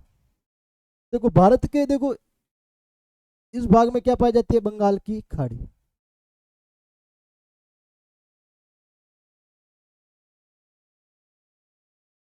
देखो अपन समझते हैं कि जो उत्तर पश्चिम से, उत्तर पश्चिम से इस प्रकार से क्या एक पर्वत श्रृंखला निकलती है, इस प्रकार से मुड़ी हुई श्रृंखला। फिर यहाँ से बंगाल की खाड़ी, और कहा जाता है कि जो भूगोल वेता कहते हैं कि ये जो हिमालय पर्वत श्रृंखला इस प्रकार हिमालय जो अपने बंगाल की जो खाड़ी है, उस बंगाल की खाड़ी के अंदर भी जल के अंदर स्थित है। और इस प्रकार से जो ऊपर जो थोड़े टापू है, टापू बने हुए, इस टापू के अंदर ऊपर जो बसा हुआ है, वो बसा हुआ कौन है, अंडमान निकोबार द्वीप। जैसे ये जल के अंदर आता है तो इस पर्वत श्रृंखला का नाम क्या पड़ जाता है, अरायान कोमा पर्वत श्रृंखला। इस प्रकार से इस पर्वत श्रृंखला का नाम पड़ गया ये अराकान योमा। और इसके जो ऊपर जो टापू होता है भी जल है, जल के अंदर पर्वतीय भाग है, और उसका जो ऊपरी जो टापू, उस टापू पर ही अंडमान निकोबार द्वीप समूह बसे हुए हैं, ये भूगोल वेता कहते हैं। और अंडमान निकोबार द्वीप की जो कैपिटल है, कैपिटल कौन सी है, पोर्ट ब्लेयर, पोर्ट ब्लेयर। और इसकी अगर सबसे ऊंची चोटी की बात करें, भाई अपन ने हिमालय की तो बात कर ली, भाई हिमालय पर सबसे माउंट एवरेस्ट सबसे ऊंची चोटी, इसी प्रकार अंडमान निकोबार द्वीप समूह पर अगर कोई सबसे ऊंची चोटी पाई जाती है, कौन सी पाई जाती है, सैडल पीक, सैडल पीक, ये सबसे ऊंची चोटी पाई जाती। और बेरन द्वीप यहाँ पर सक्रिय ज्वालामुखी एकमात्र क्या है, एक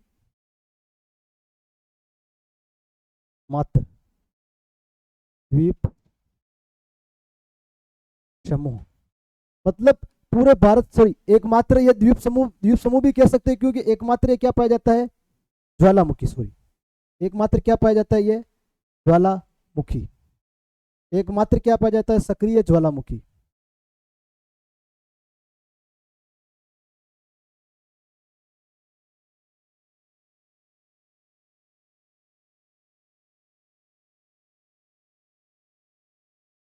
पूरे भारत के अंदर देखो ज्वालामुखी अलग अलग देशों में अलग अलग प्रकार से, कहीं सुसुप्त कहीं सक्रिय, तो मतलब भारत के अंदर एकमात्र ऐसा कोई ज्वालामुखी जो क्या है, सक्रिय है, जो कौन सा, बेरन द्वीप, बेरन द्वीप पर स्थित बेरन ज्वालामुखी है, जो कहाँ पर पाया जाता है, अंडमान निकोबार द्वीप समूह में पाया जाता है। और इसी के अपन पश्चिम में बात करें, केरल की सीमा यहाँ पर लगती है, केरल से कुछ दूरी पर, कुछ किलोमीटर पर ऐसे इस प्रकार से द्वीप समूह बने हुए। उस द्वीप समूह पर जो अरब सागर के अंदर है, इस पर भारत सरकार का अधिकार है, जिसका नाम क्या है, लक्ष्य द्वीप, लक्ष्य द्वीप साहब। जैसे अमिनी, कवारती, मिनिकॉय, ये कुछ प्रमुख जो द्वीप समूह है जो आपके एग्जाम में आएंगे, इनको याद कर लेना है। एक तो पाया जाता है मिनी, दूसरा पाया जाता है ये अपने कवारती, और तीसरा क्या पाया जाता है, मिनिकॉय। और जो लक्षद्वीप है, ये लक्षद्वीप क्या है, प्रवाल द्वीप समूह, प्रवाल द्वीप समूह। मतलब जो प्रवाल होता है, उस प्रवाल से क्या बना हुआ है, ये लक्ष्य द्वीप बना हुआ है। तो इस प्रकार से बच्चों अपन ने क्या है कि जो 6 जो भौतिक प्रदेश है, वो 6 भौतिक प्रदेश को अपन ने इस क्लास के अंदर कंप्लीट कर लिया है। कि देखो मेरा जहाँ तक देखो अनुमान है कि इस ये जो टॉपिक है, टॉपिक थोड़ा मतलब जो चैप्टर काफ़ी बड़ा हुआ है। मेरा मानना है इससे आपके एग्जाम में कम से कम 10 नंबर के क्वेश्चन आराम से क्या हो जाएंगे, पुटअप हो जाएंगे। इसलिए इसको आपको बेहतरीन ढंग से समझना है, याद करना है, एग्जाम तक याद रखना है। और ये आगे भी आप जब चैप्टर अपन पढ़ेंगे नदी के क्षेत्र में, तो ये काफ़ी काम आएगी, क्योंकि ये अपन जब नदियाँ जब कहाँ स्टार्ट होती है, कहाँ लोकेशन है, तो ये काफ़ी अपने हेल्पफुल होगी ये चैप्टर। तो बच्चों इस प्रकार से अपन ने संपूर्ण चैप्टर समाप्त कर लिया। जिन बच्चों को कुछ डाउट है तो बच्चे कमेंट में मुझे, कमेंट सेक्शन में मुझे लिख के मैसेज कर देना, ताकि मैं या तो आपको कमेंट में ही जवाब दे दूंगा, या फिर मैं आपको अगली क्लास में आपका कोई जो डाउट है उस डाउट को मैं क्लियर कर दूंगा। तो मुझे जाने की इजाज़त दीजिए। जय हिंद, नमस्कार। और क्लास यहीं समाप्त होती है।